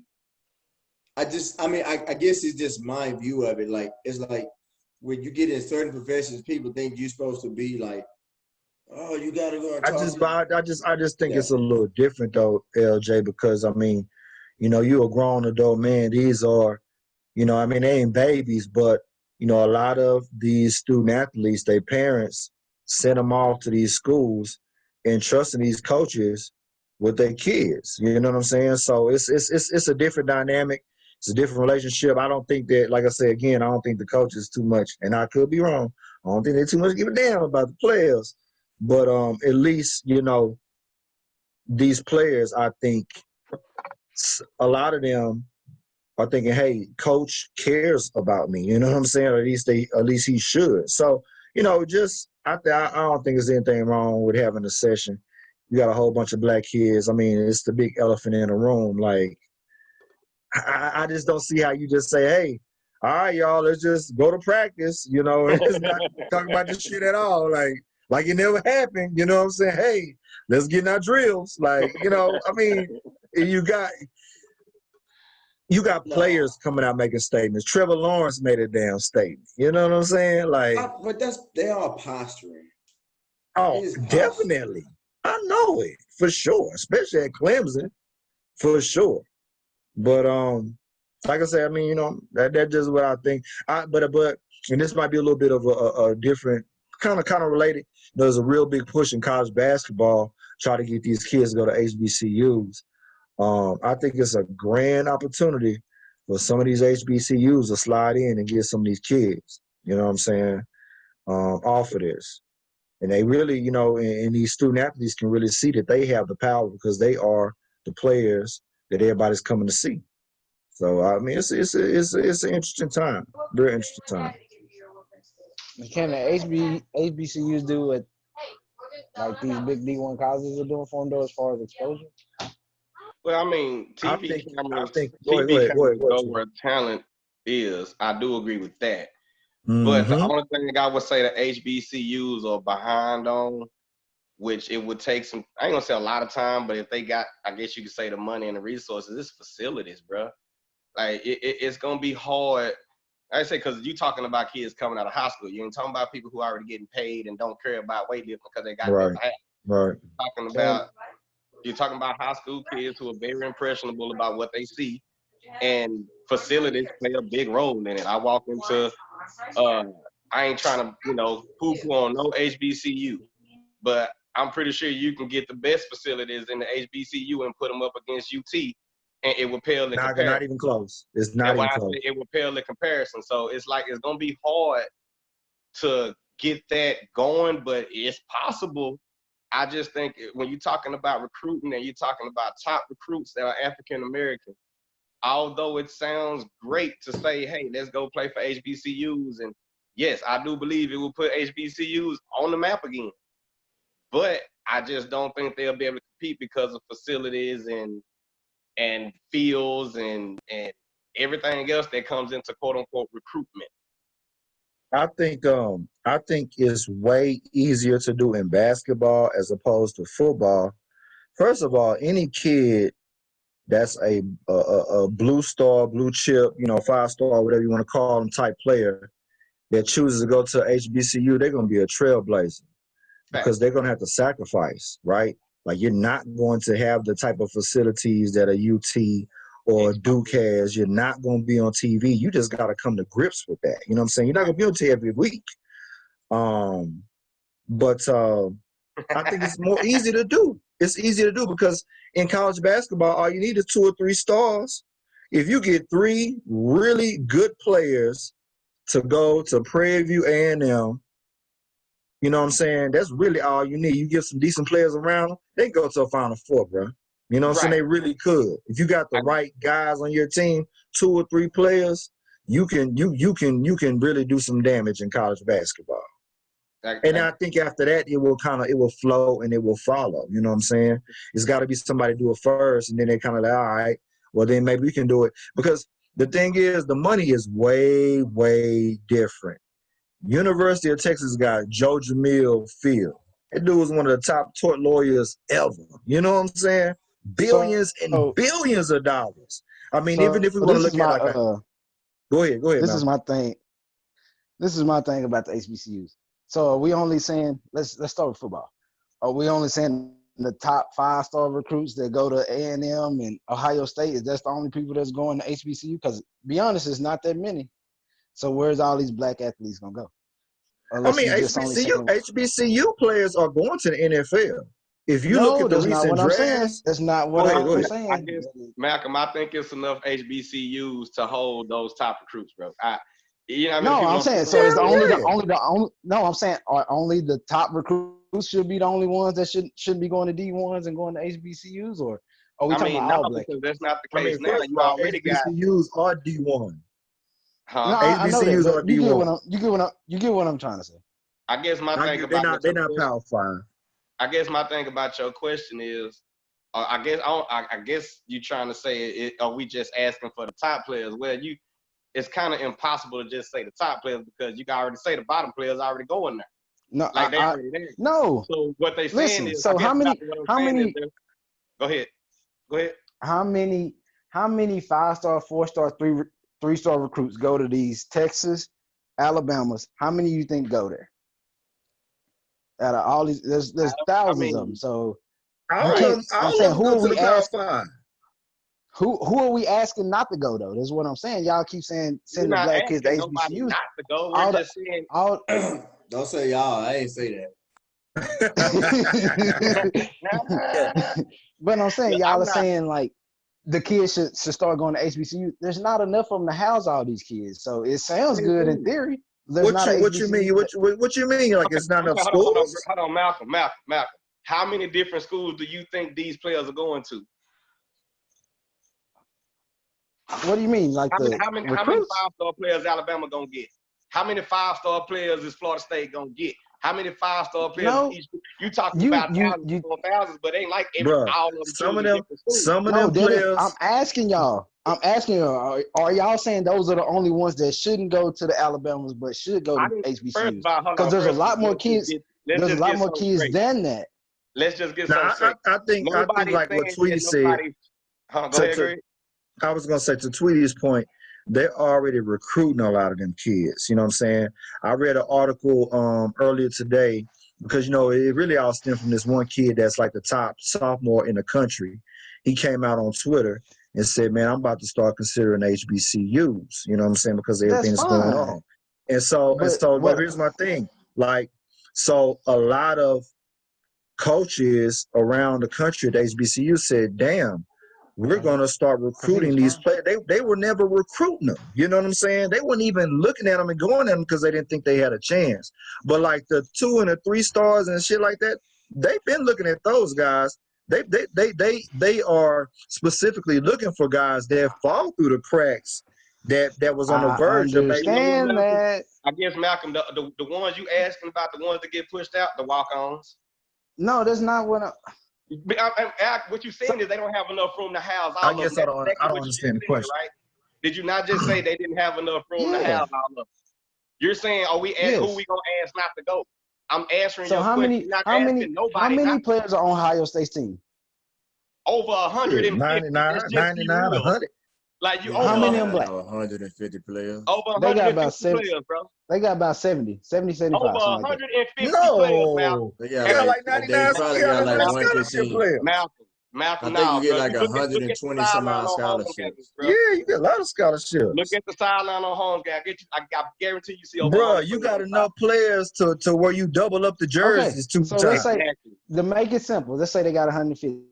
Whether they do or don't, how many of those players are black? Shit, 125? All Probably right, 70. so listen. 70%. By Probably So 70%. so Yeah, so take 80%. 70%. Hell yeah. So how many Power 5 schools are there? I mean, what's your point, Malcolm? Get to the point. No, y'all keep saying what kids are you going to take? What kids, when you say the black kids should start considering HBCUs, what kids are you going to leave at the Power 5 schools and what kids are you taking away? Because everybody can't leave. Who left at the Power 5 schools want them all to go to HBCUs. You want them all. They can't. Malcolm, How? I guess what I'm saying. Why does somebody not have to go? All we're saying is That's what you. Well, I I guess what Malcolm is trying to say. Now, I will say this. If a 5-star player chooses to go to an HBCU right now, does that mean the other 5-star players are not gonna go to Alabama? Ain't nobody. No, but that's not y'all argument. Y'all saying they should. Y'all are saying they should start going. So if Don't say y'all. I didn't say that. You can say Greg and tweeted. You don't have to say y'all. I didn't say that. And once again, Malcolm, just because somebody goes there doesn't mean that his partner can't go to UT. Like, what did you say? So you're saying. You're saying only. What Tweety's saying is only 1 out of 10 should go. My brother. No, I'm not saying should. What I'm saying is you can't expect for 100% of nothing to happen. That's what I'm saying. So just because if out of 10 6-star, 5-star recruits, 5 go to HBCUs, I think that's progress, bro. So why should you start? So why should they start considering now? What's changed? If you just saying they shouldn't go, they should go just because. You act like Hall of Why Famers not? came from HBCUs Why not? before. Why Like, not? I'm not saying they don't. Thing is, here's the thing, right? So you got the top player. If you got the top basketball player in the country, right? He's consensus number 1. Everybody's like, all right, one and done. Whenever his draft class is, he #1 pick. If he choose to go to Winston-Salem State instead of North Carolina, and he don't get hurt, and he still look good out there, they win their conference. They might even go to the NCAA tournament. They might lose in the first round. They might be a 16 seed. He's still going #1 overall. He's still going to go #1. Who said that? Okay. So here's my thing is they don't need those schools. It's not the schools, it's the players. That's my position. It's the players. It don't matter where. What's your boy name that went to Memphis? Big boy Wiseman. He could have went to Kentucky. He could have went to Kansas. He could have went to UCLA. It don't matter where in the hell he went. Yes, but you're talking about that one guy. So Tweety ain't saying the one guy should go, but Greg is. So what you saying? Only the top guy. Of course, the top guy is going to have that opportunity to go regardless of where he go. But what about somebody that's a 4-star and they go? I personally know a guy that went to an HBCU. He was ranked top. He was the number 14 player in the nation the year Kobe didn't come out. I worked with him, and he went to Alcorn State. What's his name? Brian Adams. Okay. He went to Alcorn State, and he believes now. He say he still would do the same thing over again, but he believes him going to Alcorn State actually hurt his chances of going to the NBA. He was the 14th ranked player in the country. Yeah, it probably did. Yeah. What'd you say? It probably did. I guess. The reason why I say that at that time, I mean, he probably wasn't that good. He probably wasn't that good. I just said he was the 14th player in the nation. I'm looking at his stats. Here's the thing. He ain't go to the league. You say Yeah, I what? mean, shit. 11 points. If he the 14th best player in the 3 country, points, Okay. 8 if he the points, 14th best player in the country, he should have been fucking He should dominating the have been swag. killing He that wasn't after the dominating the tape. swag. Yeah. Nope. He should No, have he been wasn't because dominating. there was a guy that was in front of He him. I should have forgot. been killing. Should have been killing. Yeah, Yeah. but I mean, Lindsey there's more Hunter to went to his the story. league. Lindsey There's Hunter more went to lottery his out of story. Jackson State. I mean, shit. There's a lot of 5-stars that go to North Carolina and don't make the league. Greg, there's an exception to the rule. Grayson. That's the same thing. Maybe they weren't that damn good. Maybe they really wasn't a 5-star. Maybe they was overrated. I want to step in for a second.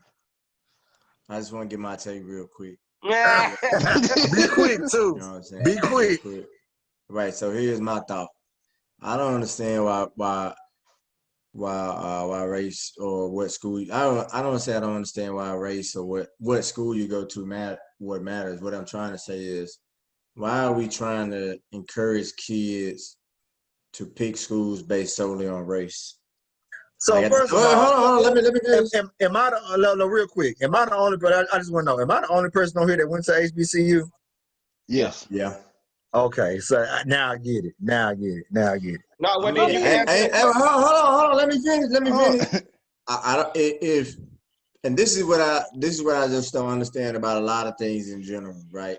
It's like when we get to certain things, we want to like try to like we want to say, oh, we want equality, we want freedom and all of that, and then when we get to other things, we want to say, no, let's just keep it to us. Let's just segregate it to us.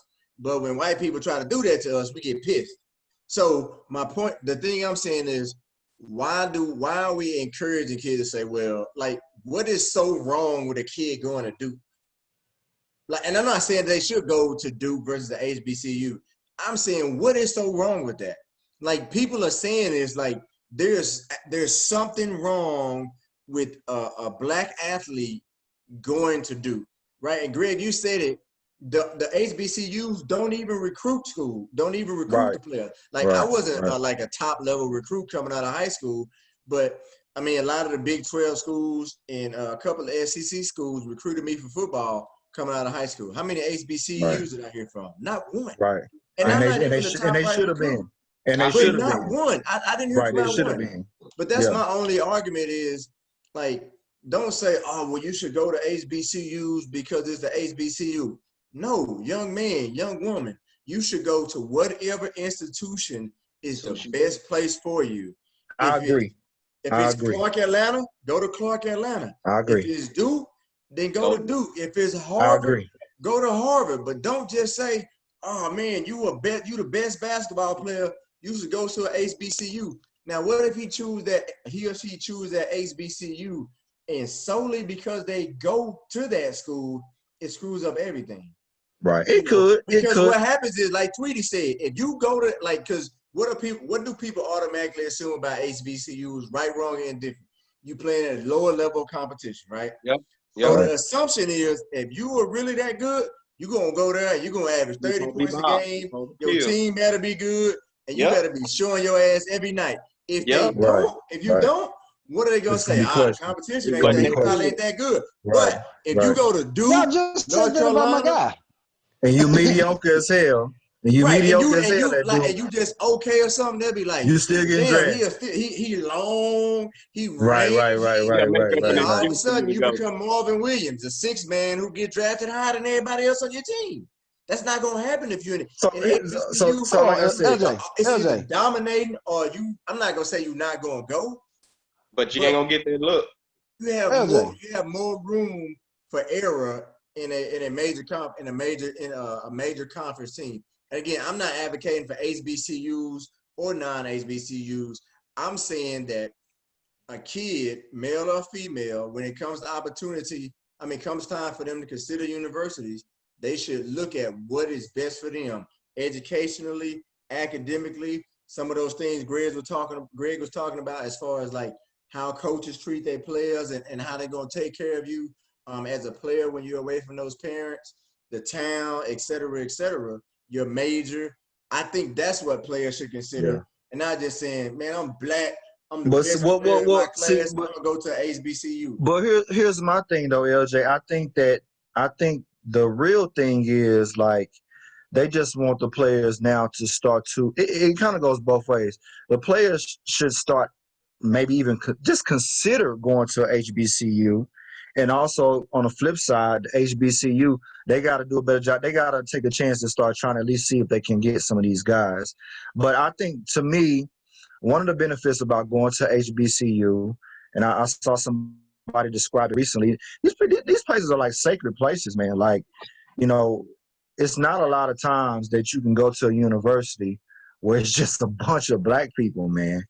And you know, like I had these conversations with my wife, because my wife, she went to two predominantly white schools. She went to Georgetown, and then she went to Loyola in New Orleans for law school. She doesn't really have any friends that she keeps up with from undergraduate school. You know what I'm saying? Her network is just not like what mine is. I keep up with a lot of my friends. A lot of the cases I get referred. Bro, that could be come from personality. I wouldn't blame that on the school. No. Hold on, Malcolm. Okay, so let's look at, when you look at, you know, say my profession, like a lawyer, you look at doctors, you look at pharmacists. I guarantee you, if you have a black doctor, a black lawyer, a black pharmacist, it's like a 75% chance that person went to HBCU. You know what I'm saying? HBCUs are producing the majority of those professional folks of That's color. not what I said, though. No, I'm saying they ain't have nothing to do with what I said, though. That might be. No, but what I'm saying is, it's just what my point is that it's a different environment. It's just a different environment from a predominantly white school, and I think these players should look at that and try to give it a chance.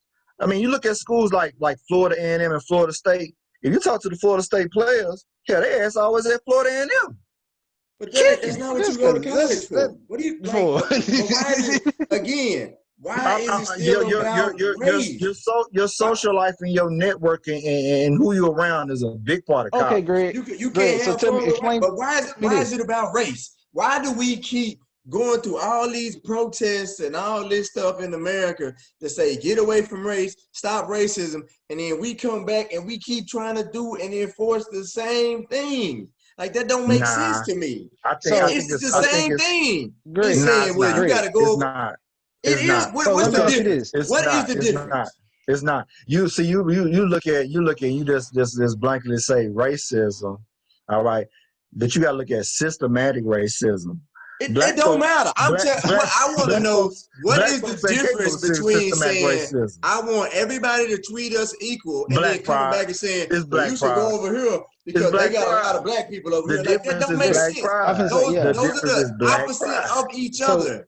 Those are the opposite of each other. That's like saying we want to end segregation, but when you end it, only make sure all the black kids go to the school over here with all the other black kids. That don't make sense. You either don't want racism or you're okay with it. You can't fucking have it both ways. You can't say, hey, any racism, don't judge us by our color. But hey, don't consider the all white schools because you can go over here where everybody look like you. I don't think they're saying don't consider. Why does race matter? Why? I mean, I don't fucking get it for the life of me. Greg, I have a question for you. Go ahead. So what do you consider colleges supposed to do for you? Like, what's the purpose of going to college? I mean, of course you're supposed to, get an education. You're supposed to learn, get certain skills, right? Certain training, but also too building your character, building you up as an individual, preparing you for building your network. Say what now? Preparing you for the real world, right? Right, for sure. All right. So let's say I go to all black high school, right? And then I go to a HBCU, all black, right? What's the chance of me finding a job where I ain't got to interact with no white people? So not saying you shouldn't go to HBCU, but I'm just saying, how does that help me prepare for the real world when I got to learn how to interact with white people and I've never had before? Well, the thing is, I shouldn't go to a college that has white people. It's really, it's really some similarities between the two, right? Because like I got some friends that went to Texas, right? And they got the Texas Exes group and all that. And that's supposed to be like their network. You know, you run across somebody maybe in a hiring position or something like that. They went to UT. You would think that would give you a little boost as a fellow alum that you would get in there. But that's not the reality for the Black Texas Exes. You know what I'm saying? Whereas me, like I said, you know, I mean, a lot of what I do, I mean, the partners in my firm, they come from HBCUs. I know them from college. A lot of my clients come from folks that I went to college with at HBCU. My financial advisor, I can go down the list, you know what I'm saying? And it's more similar to what that experience would be for a white individual at a predominantly white school. You know what I'm saying? It's different, you know? I mean, I I got know it's lifelong not. friends from Stephen F. Austin and Texas A&M Kingsville. Ain't now one of them HBCU. I've That's met true. plenty of people that went to those schools too, in the working environment. So And the other thing more I so would Stephen add F. to Austin that because it's a little bit bigger school. is your network. What your network has nothing to do with race or what school you go to, right? It could be just because of the people you hang around with. You don't. I mean, just so you went to HBCU, right? So what if you went to another university, a non-HBCU, but the people in your class or whatever that you tended to gravitate to was all Black? It would be no different. Yeah, I mean, you got Black student unions and all that. Right. It's just who you. I mean, but again, my whole thing is, I cannot process how we keep trying to say we got to end racism, but we keep preaching we got to stay to ourselves. Fucking blows my mind. I don't I get mean, it. it's like I said, to me, it's more of a Black pride thing. You know what I'm Sweetie, saying? go ahead, guys. Look Having like you got pride in something these to say. Yeah. institutions. So if you don't go to an HBCU, you don't have Black pride. What does one have to do with the other? I'm not saying that. I'm just saying that it is more you're highlighting this institution and saying that we're proud of it because of what it is. That's what I'm saying. What is that? But what is I don't understand what does that have to do with being Black? You don't think white people going to HBCU can highlight if I'm a Black man Oh, and now I I go know to some white Harvard folks or at something? HBCUs now. We know I the didn't say there white wasn't. folks at HBCU. If I'm a Black man and I go to Harvard, how am I not highlighting how great Harvard is? Just because I don't go, I Um, can still be a fucking A student. I don't have to go to. I just cannot for the life of me. Again, I know I keep saying the same shit. Why Black people keep protesting, burning, doing all this racism, racism, racism, racism, racism, and then we keep coming back to now. Let's keep ourselves over here. Let's keep ourselves. Let's go over here. We can keep our. Bro, you either don't want racism and you want everybody to yeah. mingle and coexist and live I don't know, freely. man. It's to me, like I say, it's a super complex issue. Because we would have these conversations when I was in law school. Professor would pose the question and say, the Civil Rights Act and the Civil Rights Movement, was it more for desegregation or was it for integration? You know, it's two different things. You know what I'm saying? People look at it like it's the same shit when it's really not. And and again, this can be a whole totally different topic for another day. I think that trying to force integration really hurt us in a lot of ways. You know what I'm saying? Because we stop being so self-reliant. I think that if we kind of got back to having pride in ourselves, looking out for our own interests, a lot of shit we ain't gotta look toward the white man for. But again, that's just totally another topic for another day. That is totally contrary to what people keep protesting I was for. about to say that's not what you were saying earlier, because you were saying white people need to speak up about what's going on now. So that's kind of Yeah, I mean that's it, but again, that's systematic It's all the racism. same. You cannot say white people got to speak up, we got to end racism, and then come back and tell me, Nah, well, we need to rely on let me tell you, ourselves. this is It's what either we either systematic. all together or we ain't.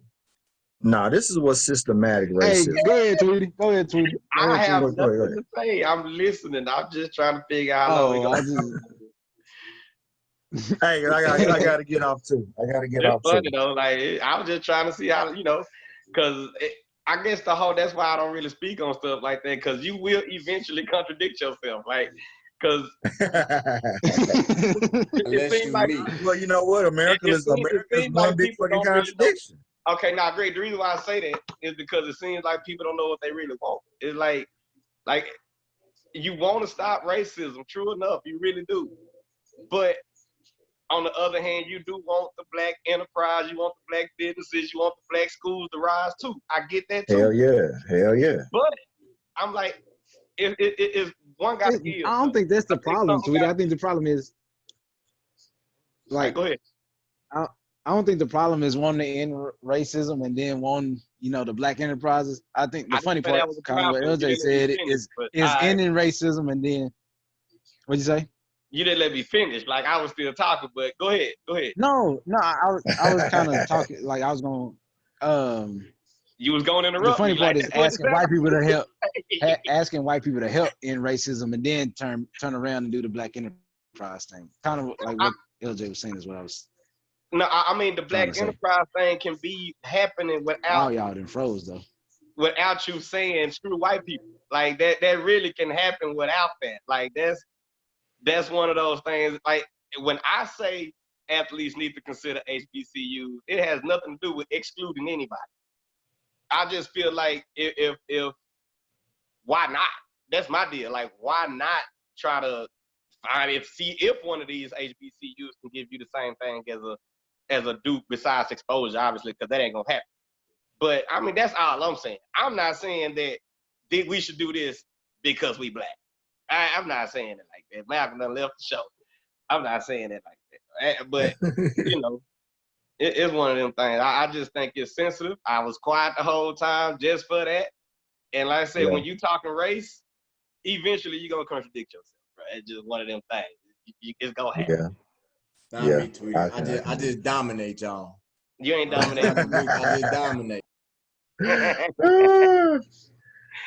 Well, anyway, Malcolm, the damn host. So Malcolm back on. I'm gonna say the damn host left the show.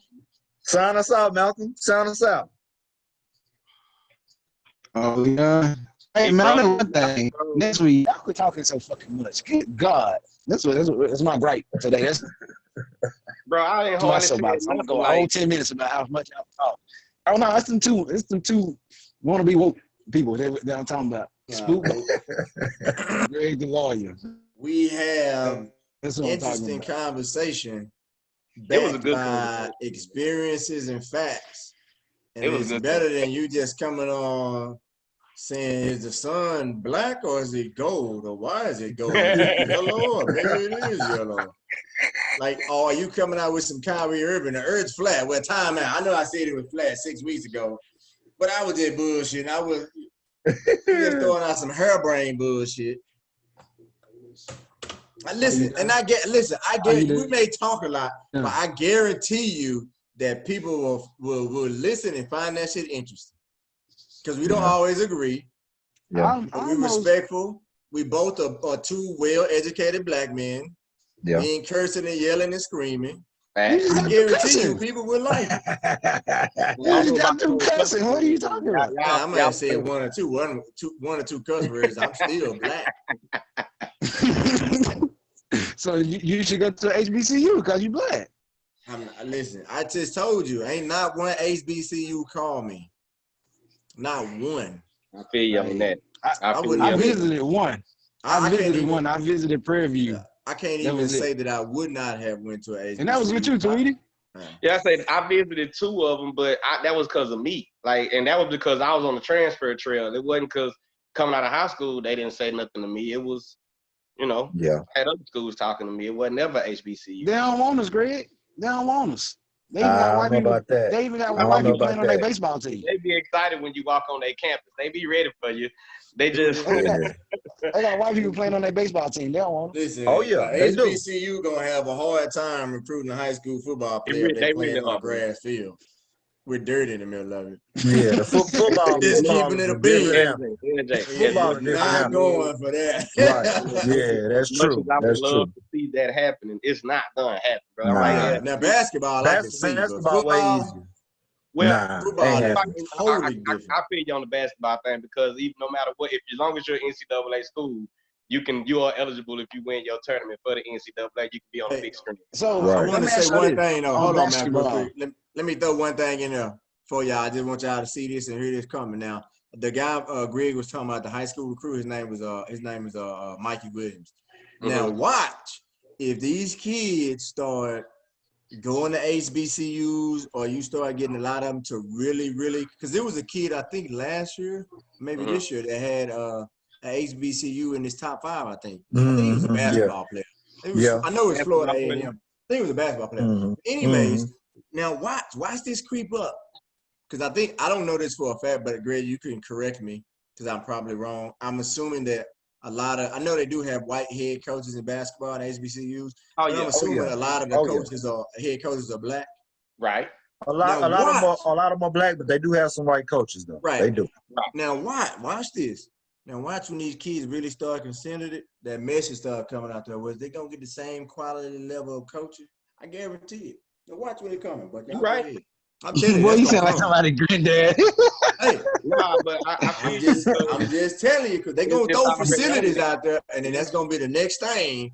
Is they're gonna say, well, is he gonna get the quality of coaching? You know, because you go to a Coach K, who, not that Coach K can't coach, but it's a lot easier to coach when you got the best fucking players. I'm gonna tell you. Mo, you got Mo Williams at Alabama State. Mo Williams say he got 14 years of NBA experience. He say he can give you anything these other schools can give you. Right. So let me ask y'all this. So let's say one of the top basketball players go to the HBCU, right? And he doesn't, regardless of his numbers, he doesn't lead his team to the tournament. Y'all think that would hurt him going to the next level? Nah. If he good, he's still gonna get drafted. You know, NBA about potential. You think it'll hurt? Yeah, I believe so too. So it's almost no advantage of going there. Ben He Simmons went to didn't go to the tournament. Yeah, LSU. but he was He went to LSU. SEC.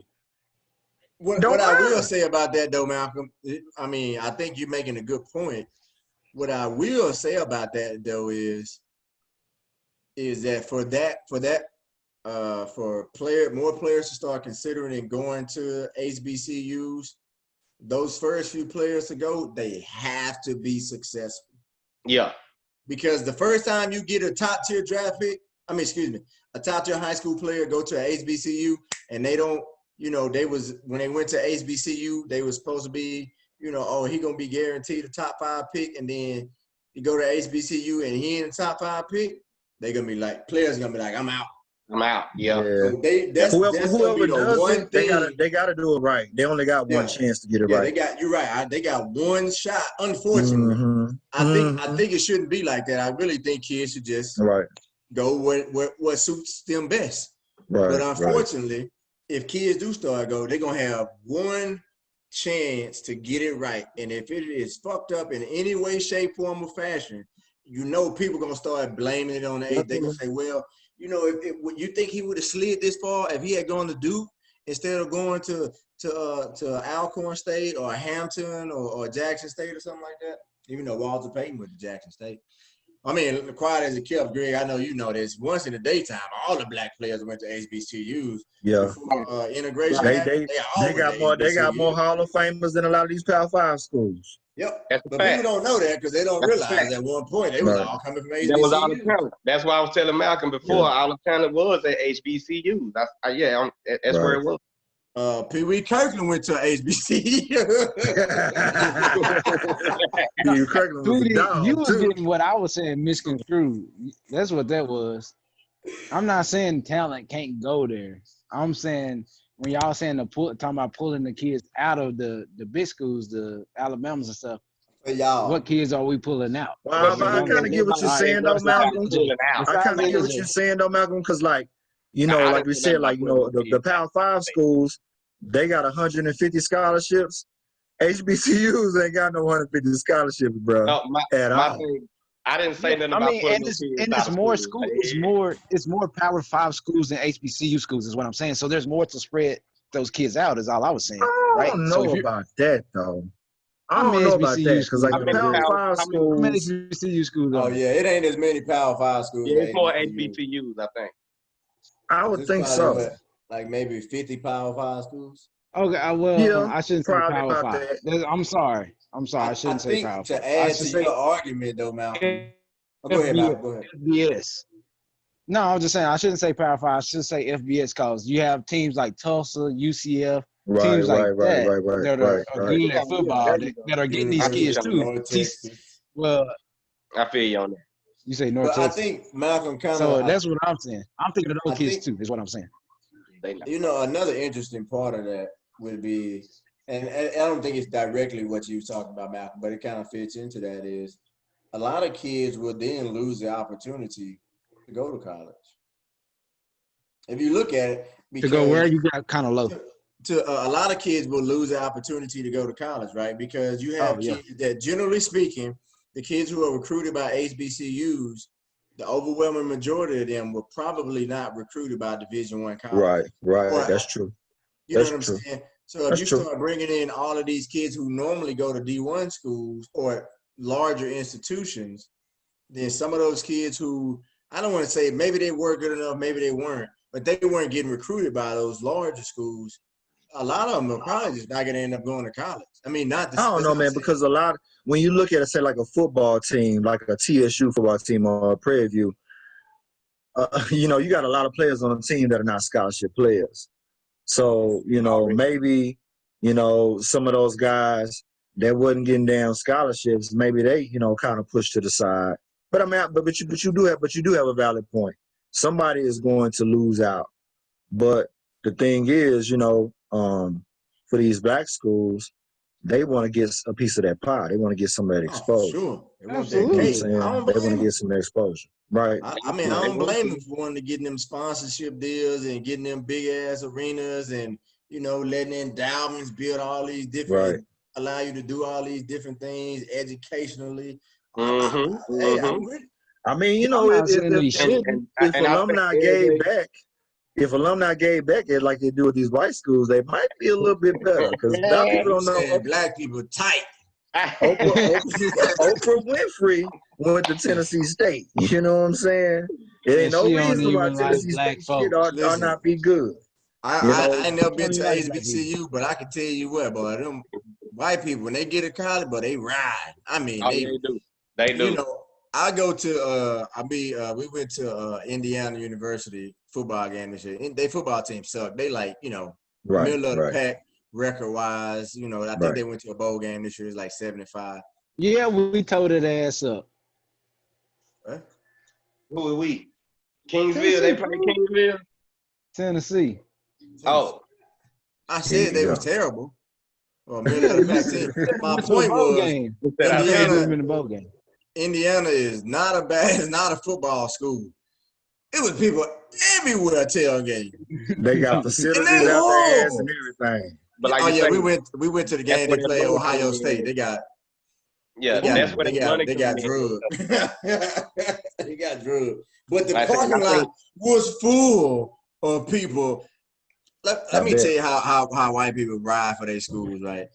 The school that I coach at, it's a high school, Race. obviously. I don't coach football, I coach basketball.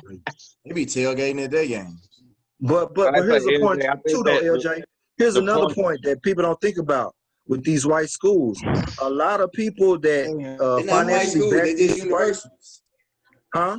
Sweetie, They're not cut white their ass schools, they're off. just universities. Yeah. Mm, Well, okay, white universities, colleges, whatever you want to call them.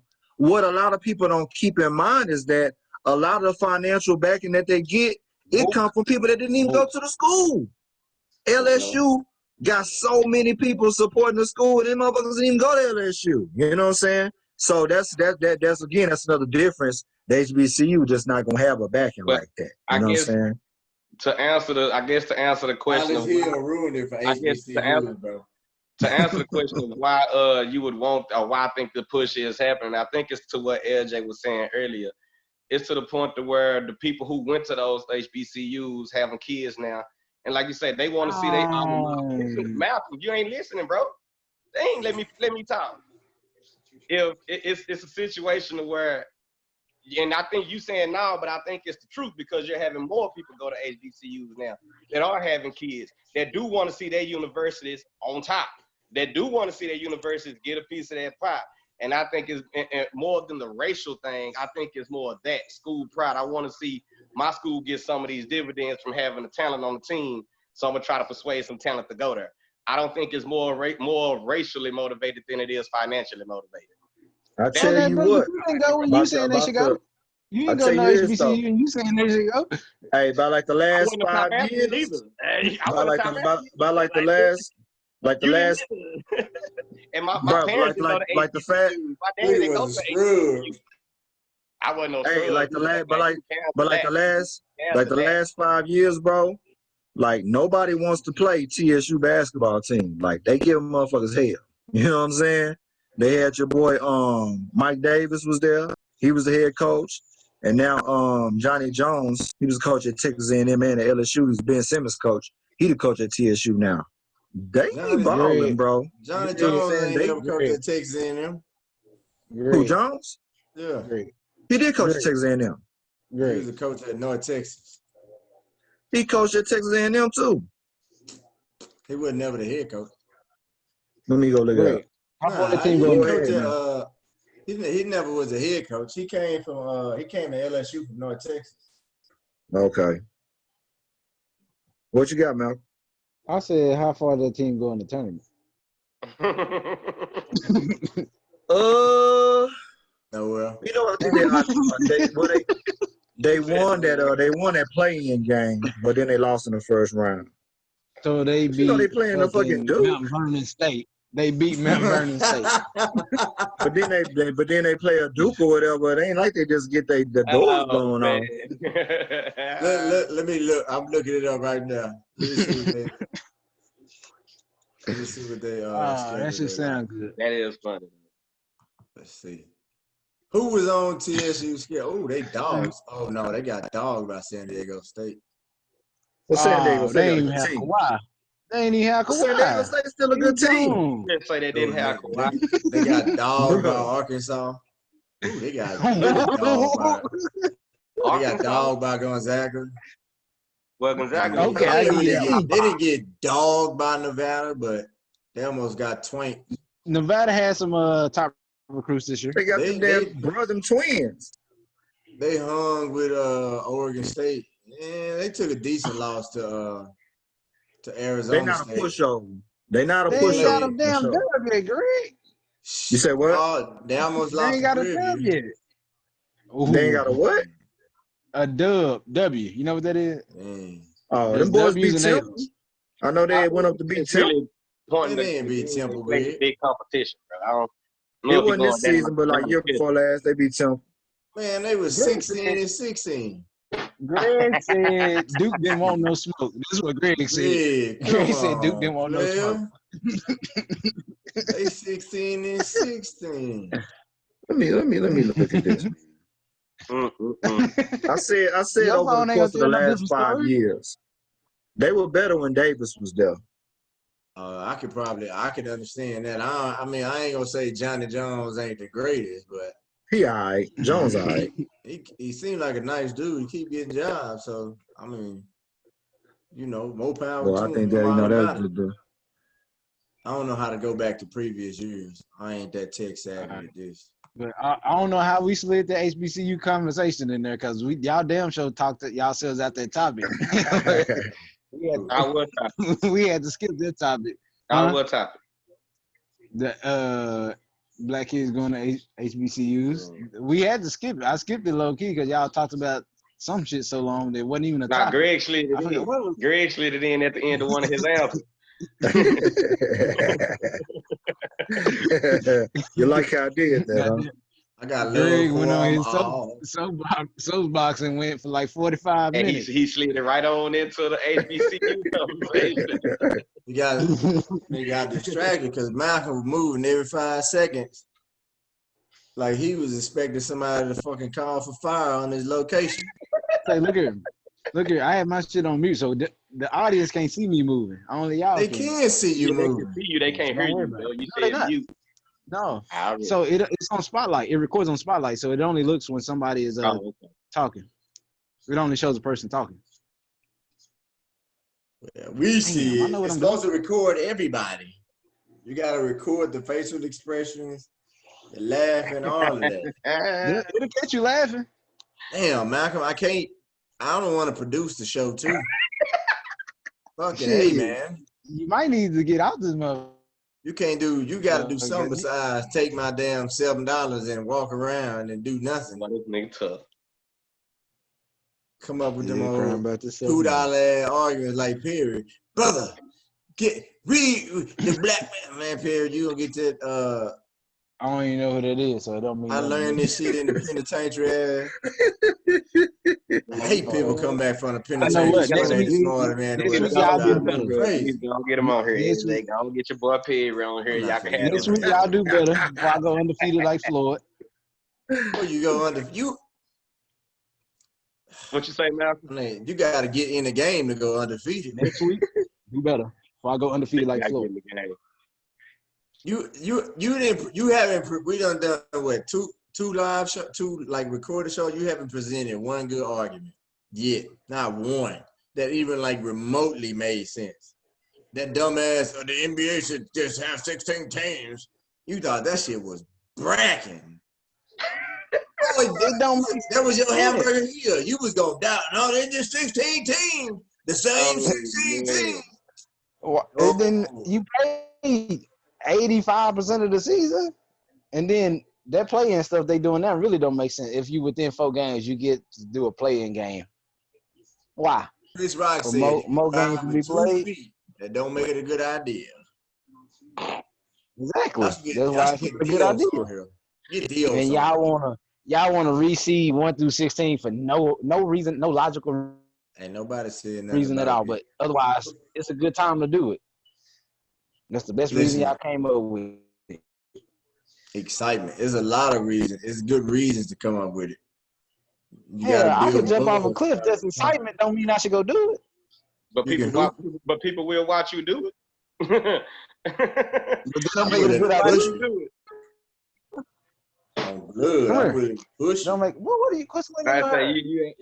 he ain't like people don't watch ridiculousness. Like it's a bunch of stupid stuff that happen on camera Who that's entertainment that people watch it. Yeah, If it's yeah, I know. entertainment, exciting, people watch it. Yo, y'all need to bring Dios on here. Oh no. This nigga Dios said, listen, I'm gonna let you and Dios Dio said have y'all are oppressed by the police. who is Oh, y'all? you and Malcolm, you and him will get along because you think that too. Who is y'all? I'm gonna say who is y'all? And I've actually been pulled over by the police before for absolutely nothing. I still don't You think. ain't never hear me say I was oppressed by the police. You just said that 2 weeks ago. They threw me up against the car because I was resisting, but I just people just said, "Oh They my did do that. gosh!" They did throw me against the hood of the car. Oh Lord. Braxton, chill. You were talking about, so you ain't oppressed by the police?